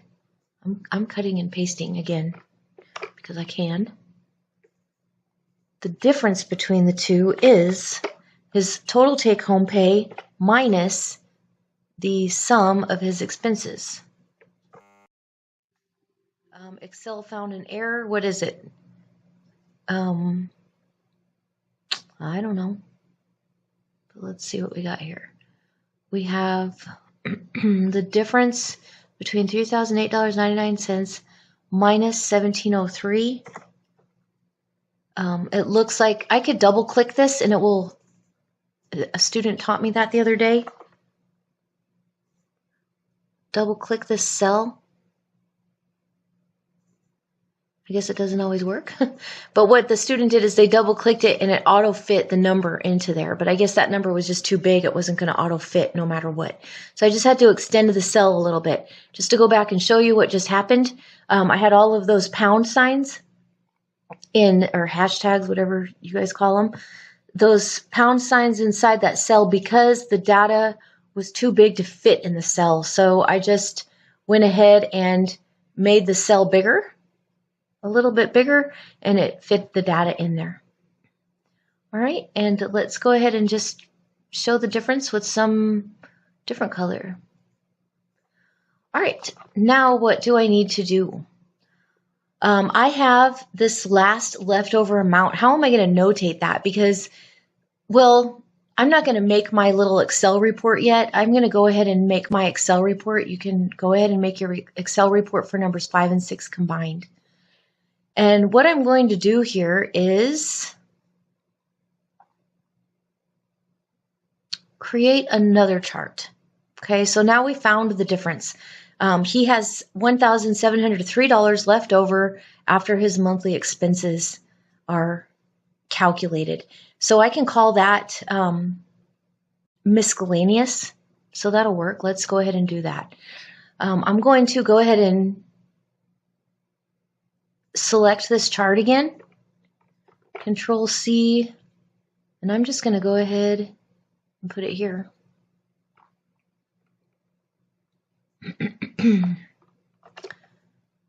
Let's see, then expand this again a little.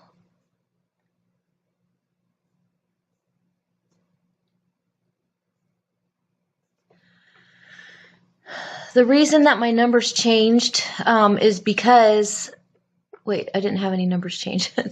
So I'm going to grab these two cells, Control C, Control V.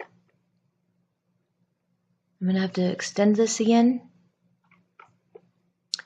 Now, I have the difference here, but I did some cell referencing to get that difference. So that's why I did not get the same amount. So I'm going to go ahead and just delete that. And I am going to one click here, Control C. One click here, Control V. That's Control Charlie, Control Victor. And it's still giving me a formula. So what I want to do is I'm going to right click here and wait, there's a way to do this. Right click. Okay, here it is. I found it. You guys ready?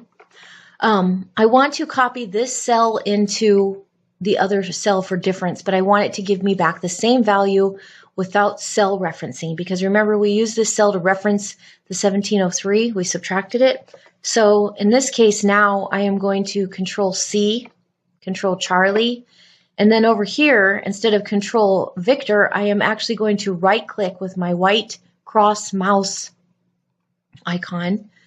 I'm going to right click that box and then I'm going to paste. Now it will paste things different ways. The default paste is going to put the cell referencing numbers in there. Or I can choose all this other stuff, different things that can happen here, but what I want are just the values. In other words, I'm only copying the value. Okay? So there's that. I have that green thing going around this cell over here, so just hit escape and that'll go away.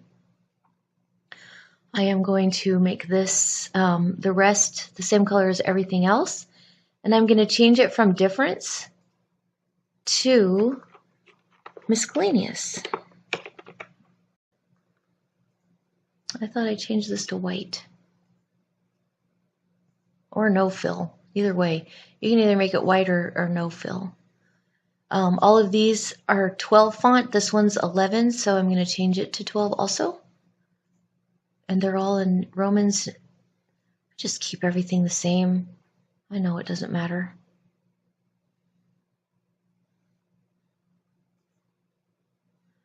All right. Now what I need to do is I now have 100% of his data here. I'm just going to add this up just to check it real quick. And I get the 309, that's 308.97. I can actually click this cell if I want to and move the decimal places over. And there's my 97. Isn't that cool? Take the decimal places away, move the decimal places over. Okay? So now I see that I still have that total amount. And what I'm going to do now is I want to calculate The problem asks me, use the information from number 5 to create a pie chart to show the percentages of Edwin's fixed expenses relative to his take-home pay. All right, so here are his fixed expenses, and now I have to show the percentage relative to his take-home pay. So percent of take-home pay. And then, of course, I am going, oh, it wrapped it. I am also going to center it and extend it so at least all of my words are together. All right. Now, how do I find the percent of the take-home pay? Well, the percent is the value divided by the total amount, which in this case, the total amount is 308.97. So I want to know what is this number divided by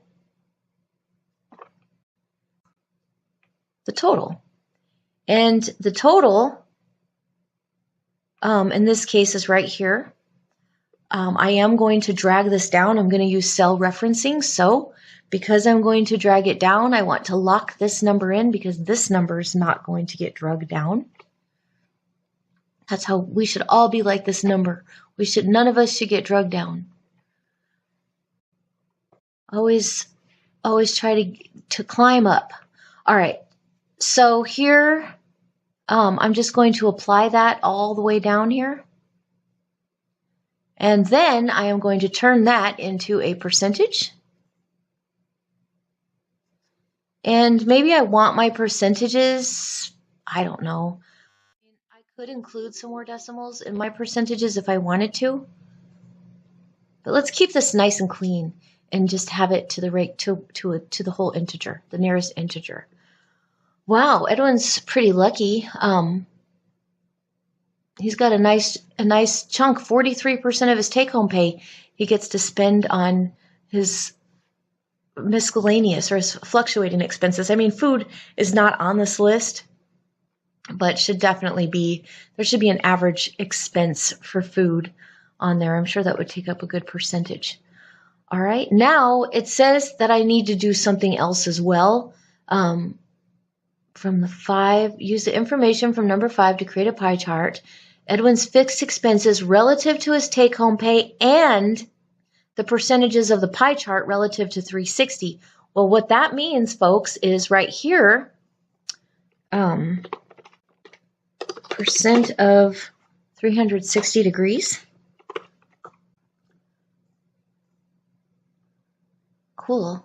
Excel's wrapping those for me. I didn't ask it to, so something's happening there that's cool.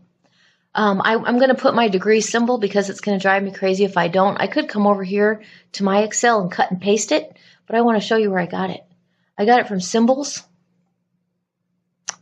See, the symbols that you use regularly are right down here, but I'm going to show you guys where to find it. That one's usually somewhere at the top, and it is a degrees symbol. I said it's somewhere at the top, but I really don't know that. I don't think this is it, but I'm just going to insert it and see. Oh, yay, it is. All right, so there's the degree symbol. Percent of 360 degrees. Well, what is 29% of 360? What is 29% of 360? And it's 104. And these are, I don't know,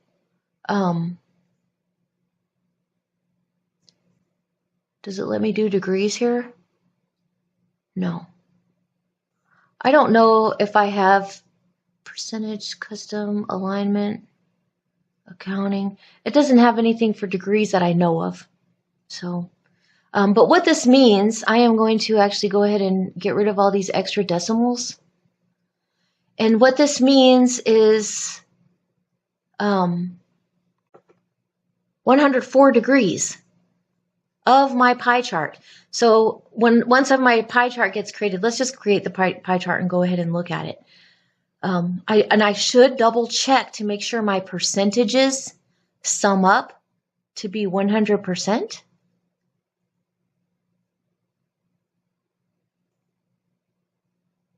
All right. And then it also summed up my degrees to be 360.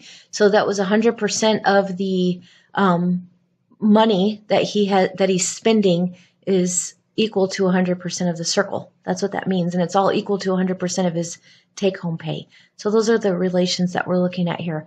All right. Now I am going to create my pie chart. My pie chart is going to be created only from these values that I've selected. 100% of his pay. That's what all of these values are. And I am going to insert a pie chart.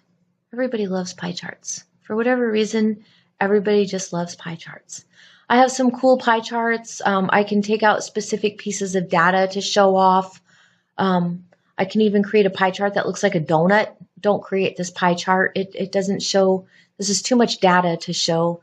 This is a good one to show if you're doing something with only maybe up to 4 or 5 entries. This is more entries than that. But you guys want to go with the 3D? That's pretty cool. All right. What else do we want to do with this? Whoops. I am going to add stuff here. My data labels. The data labels are giving me the actual dollar amounts. There are some things I can do with the data labels, I think. Okay, there it is. I can do a data call out. You see how it goes there to percentage, and it shows that 43% is miscellaneous. The best fit they're saying is the amount of money. I don't really want to know how much money. I can see that from my chart or my table. I actually want to see the percentages here. So please choose the data callout to show the percentages. I am also going to make this bigger. This is my last problem here. Move it around a little. I am going to name this. What should we name it? Edwin? Was that his name? Let's just name it Edwin's Fixed Expenses, where our F is capitalized and our E is capitalized. What else? That's about it. Down here we have a little legend that tells us what all the information means. I think I can mess with this legend a little. Text options, I would like to see that be just a little bigger. I don't know if that's going to be a thing. Does not look like I am going to be able to increase the size of that easily. Although surely, I don't know, what if I went to home and just clicked this? Oh, I love Excel. If you've never heard me say it before, I just love Excel. It's so cool. All right. There we have it, folks. Just move this up a little.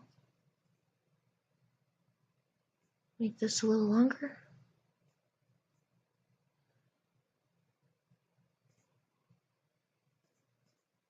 All right. There we are. And what else do we need to do here? The chart below is a true depiction, take-home pay, pie chart relative to 360. It looks like I'm done here, folks. This last 2 problems were pretty easy, weren't they? But you know what I would really like? I would really like it if you would create your own pie chart for your budget, because once you see your budget put into a pie chart, it's real easy to identify where most of your money goes, and it can help you, save and spend your money more wisely, which is something all of us need to work on in this country, basically in general. Wise spending. Let's see. Oh, I'll just kind of make that little PT too. All right, ladies and gentlemen, the last video that you're going to see for this is going to include, it's going to be created on Zoom. I'll make that video for you and show you exactly what you're expected to do for your Zoom portion of your Excel report. Pretty cool. This is my totally finished Excel report. Well, I can't say that because I did not summarize the last three problems. So you will be responsible to add in a text box for Edwin's data and give a brief summary of, what's happening here? Give a brief summary about Edwin's expenses, tell me a little bit about them as miscellaneous, and talk about the percentages that we dealt with. In the last problem, we're going to talk about the scores of the students, the probability of choosing a student that fell within a certain set of scores. And, you know, you guys, I'm going to go ahead and get that. I already had this snippet from earlier. I'm going to go ahead and just put it here in this problem, and you guys can too. I'm just going to set it there just to have as a little reference for my percentages. And I don't know, whatever you guys want to do, just make it look nice. I don't really want to keep that data covered up. All right, ladies and gentlemen, that is the end of an Excel report, which is pretty much your chapter exam. That's what it's equivalent to. I hope you enjoyed your Excel reports, and I'll be looking forward to working more with you through the semester. Hello again, everybody. I decided to go ahead and just make the Zoom video now for those of you who feel like you just need to know. First of all, I create the Excel video. I'm going to need my glasses for this one. I created my Excel. You guys, the quantitative literacy course saw this in 2 hours. You saw me speak all the way through, creating this Excel report and telling you how to do everything. And now what I'm about to do is start a Zoom, and I'm going to do a full Zoom report of this. A Zoom report should last about 2 minutes. So Math for Teachers written exam, your Zoom report's about 2 minutes long, and quantitative literacy, your Excel Zoom report's about 2 minutes long, or less, depending on how long it takes you to properly discuss each problem. All right, so again, I've got this going on PowerPoint Mix so that I can show you the full thing, because once I click off Zoom, I can't show you stuff. So I'm going to completely close Zoom out, so goodbye for now. Then I am going to go ahead and start Zoom from scratch. I'm from Tucson. That's why you see all these cacti on my background here. It's just a little picture of home. If you guys want to know anything else about me, please feel free to Google me. You can look up Amy Benzie. You'll find my YouTube channel, my Google, my Facebook. I'm completely public, and I love to share my life. So, go on there and have a look at some of the cool stuff I do. All right, I am going to go to internet. I guess you guys can't see the bottom of my screen. That's the only downfall, is just this little strip down here. But I'm going to Google Chrome.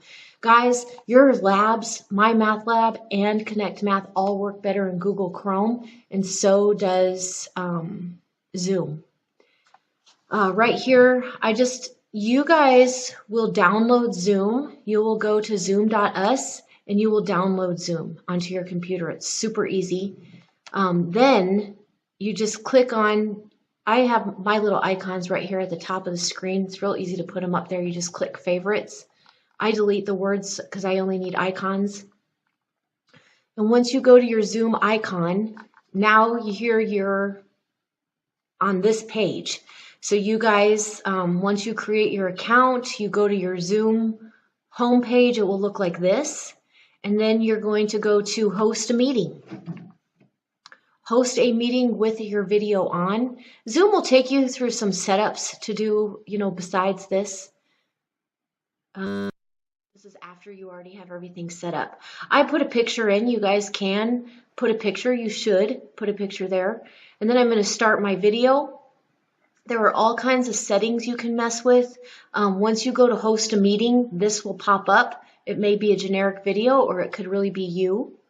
And then please very carefully watch this. Let's go back here. Oh, it's going to make me end the meeting.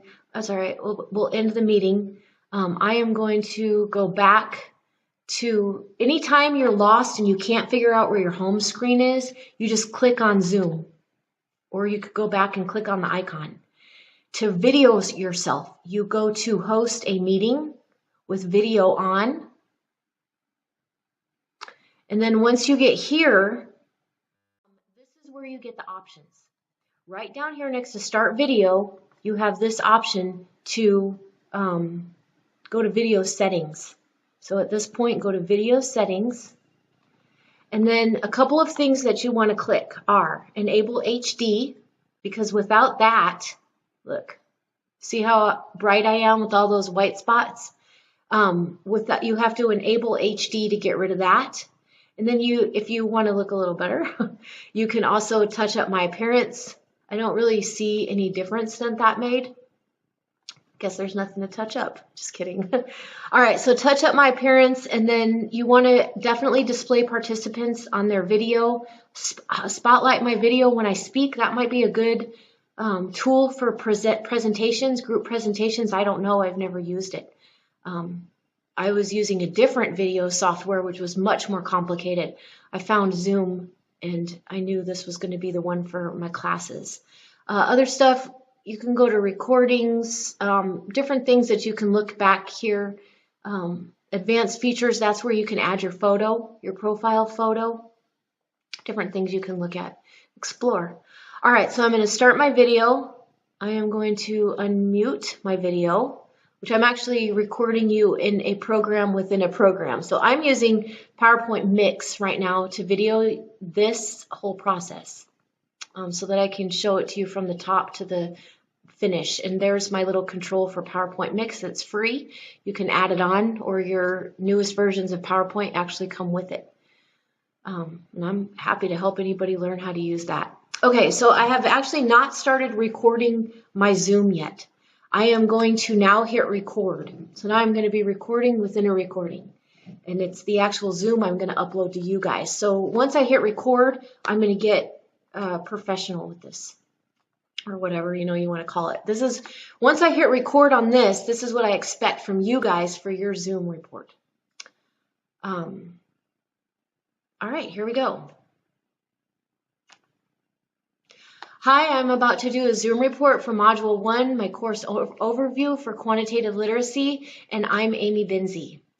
In my Zoom report for Module 1 for our course overview, I'm about to share my screen, and I am going to show you my Excel spreadsheet. I share my screen, double click on desktop, and now you are seeing in Zoom what I see on my computer screen. And I'm going to look at my Zoom report here.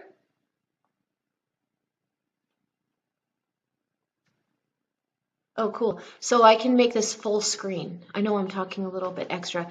I can make it full screen and still have my video up here. And when you guys are working in groups, all of your little videos would be right here on the side while you take turns showing your presentation. It's super easy, you'll see. All right, my Zoom report here. For number 1, we looked at a sneaker company. We saw that the initial investment of the sneaker company was about $240, which is shown on the graph right here with the yellow dot. The bottom dollar that the company did was about $304. And right now I'm looking at a table and a graph that go along with the function that defines the profit of the company depending on the number of sneakers that are sold. I can see that on my graph right here at about 13 pair of shoes highlighted in blue on my table, the company broke even.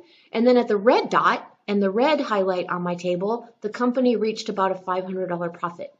And it looks like if this company continues selling shoes at the same rate, they will be very prosperous. For part 2, we were looking for probability of dice.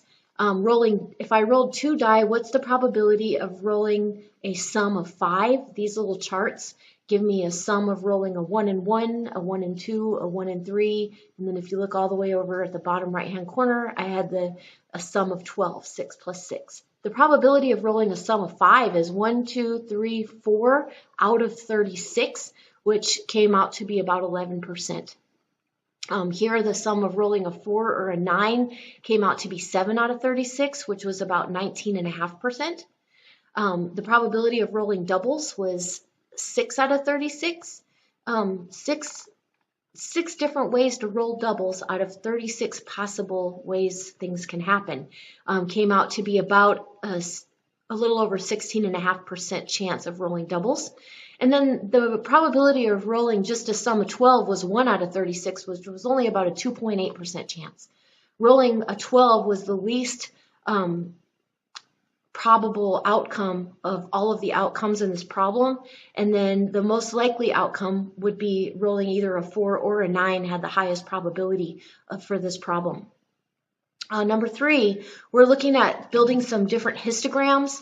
I had some ways that I could make my histograms move around and change shape depending on which random numbers were used to create my histograms.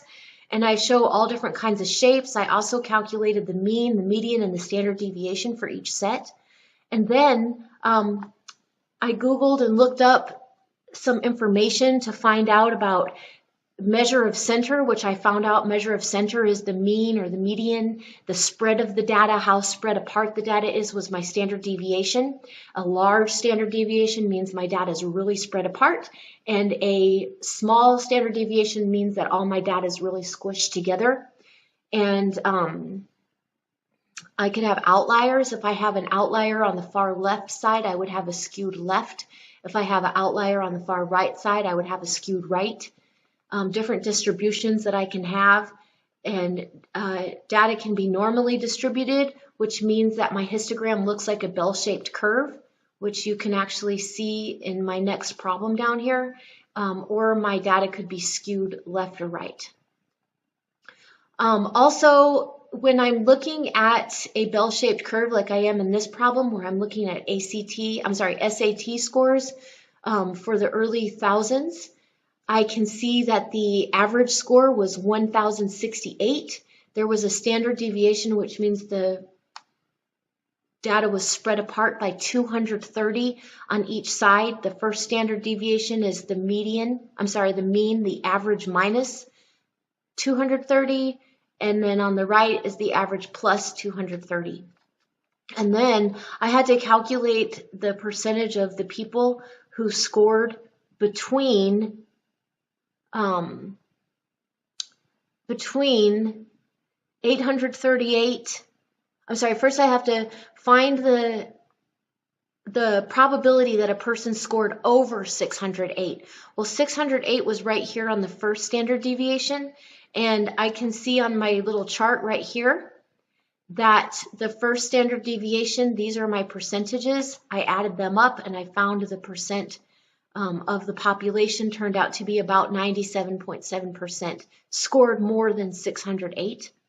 The amount of the population that scored between 838 and 1200, well, if you look here, 838 to 1200 is within the first standard deviation, which is these two parts. And guys, I'm just showing you how to make a Zoom video. We're actually going to learn how to do this in the modules. So, you will actually get your lessons, and your homework will help you learn all this stuff.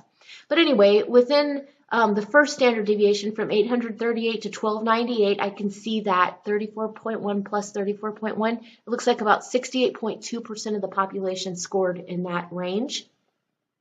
And then I took 68.2 and I multiplied it by 460 because it says I had 460 students. And I'll just show you guys real quick. If I want to show formulas, I go up here to formulas, click show formulas, and here I am showing you all the formulas that I used. So you can see that right here I did 68.2% times 460. That's 68% of 460. Anyway, I'm not teaching this lesson, I'm just showing a Zoom report, sorry. And so it looked like we expected about 314 students to score between 838 and 1298.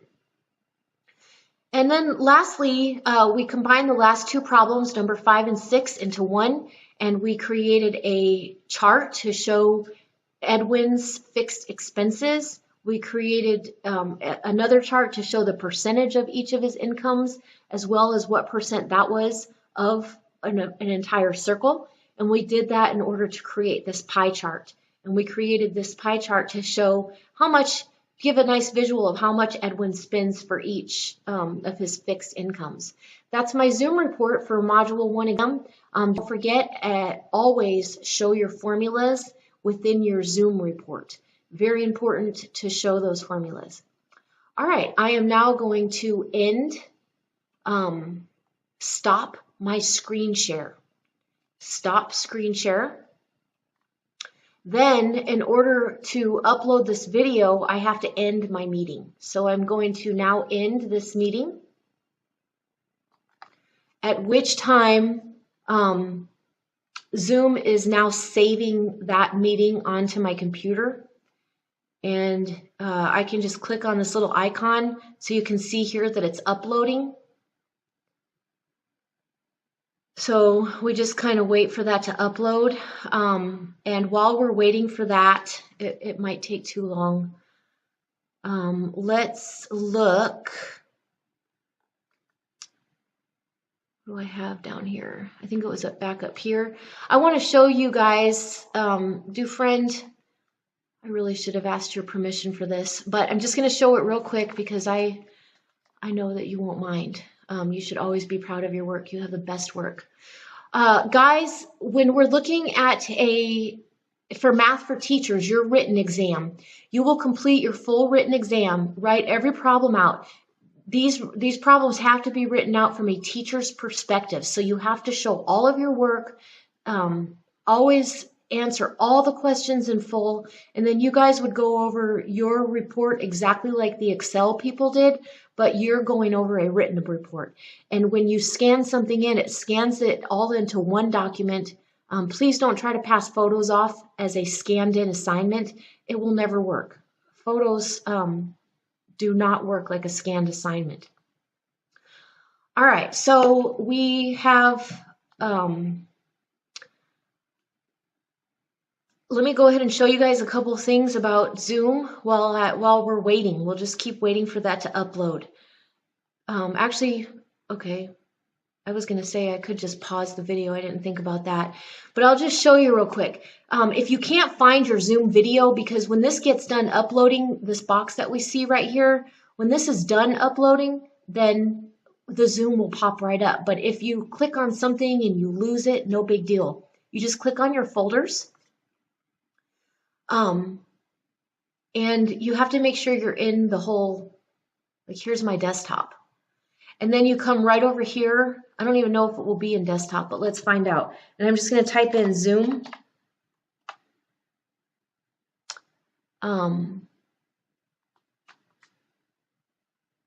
Zoom files. So I find the folder with this little icon and I double click it. That is not what I'm looking for. And I think what has happened here is that I'm only looking in my desktop and I need to be looking in my entire computer. So I'm just going to just try this. Click on PC, type in Zoom.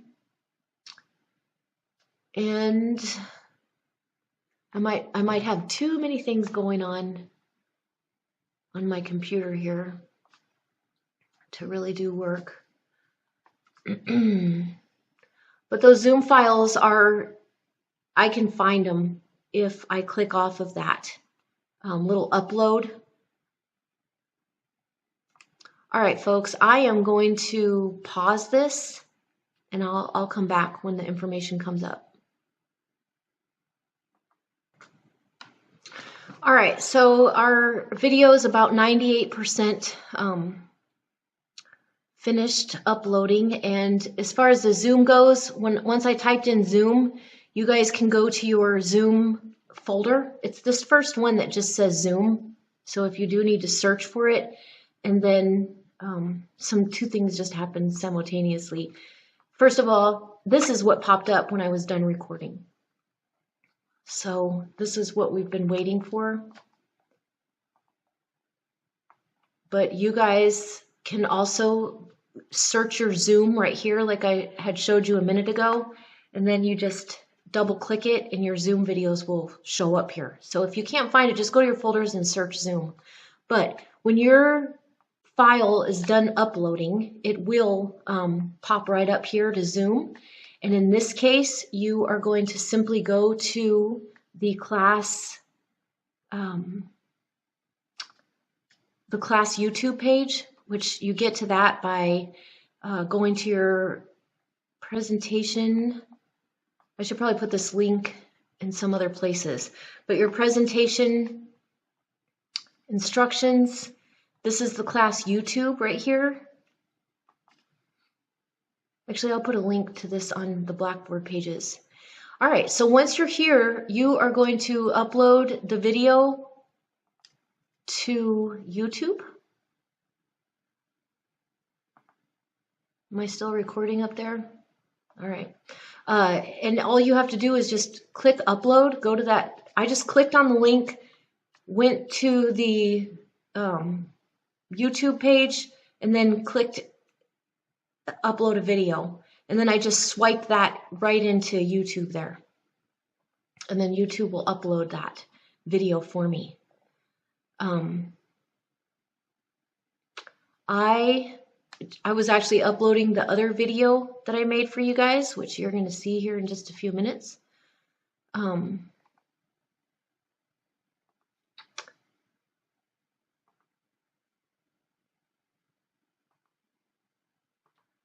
right, so let's see, where was the video that we were uploading a second ago? All right, so guys, once your video uploads to YouTube, you are then ready to select the link. The link, it'll give it to you right here. Let me pull my Zoom back up so I can see you guys. Don't forget, anytime, like right now, I just clicked on my Zoom and this came up, and I don't have all my links I need to click on, so I just hit Zoom. And now I can go to host a meeting with the video. And in that case, again, you guys can record or do whatever you want to do. I'm just using mine right now to just have my face up here for you guys, but I'm using PowerPoint Mix to actually record. All right, so once you get your video, then you cut and paste your video, and then you're going to paste it right into the turn it in to the presentation link. And that was a Zoom video for the Excel report, so that would actually get put into the Excel turn in to turn a page in, which I don't have that option as an instructor. So you guys would click on your assignment and turn that and put the link in there. And that would be the end of it. Okay, so there is how you do a Zoom report and turn it in. Ask me any questions that you have, and I'll be glad to help you troubleshoot. And also, we have tutoring available in the class. I'll see you guys soon.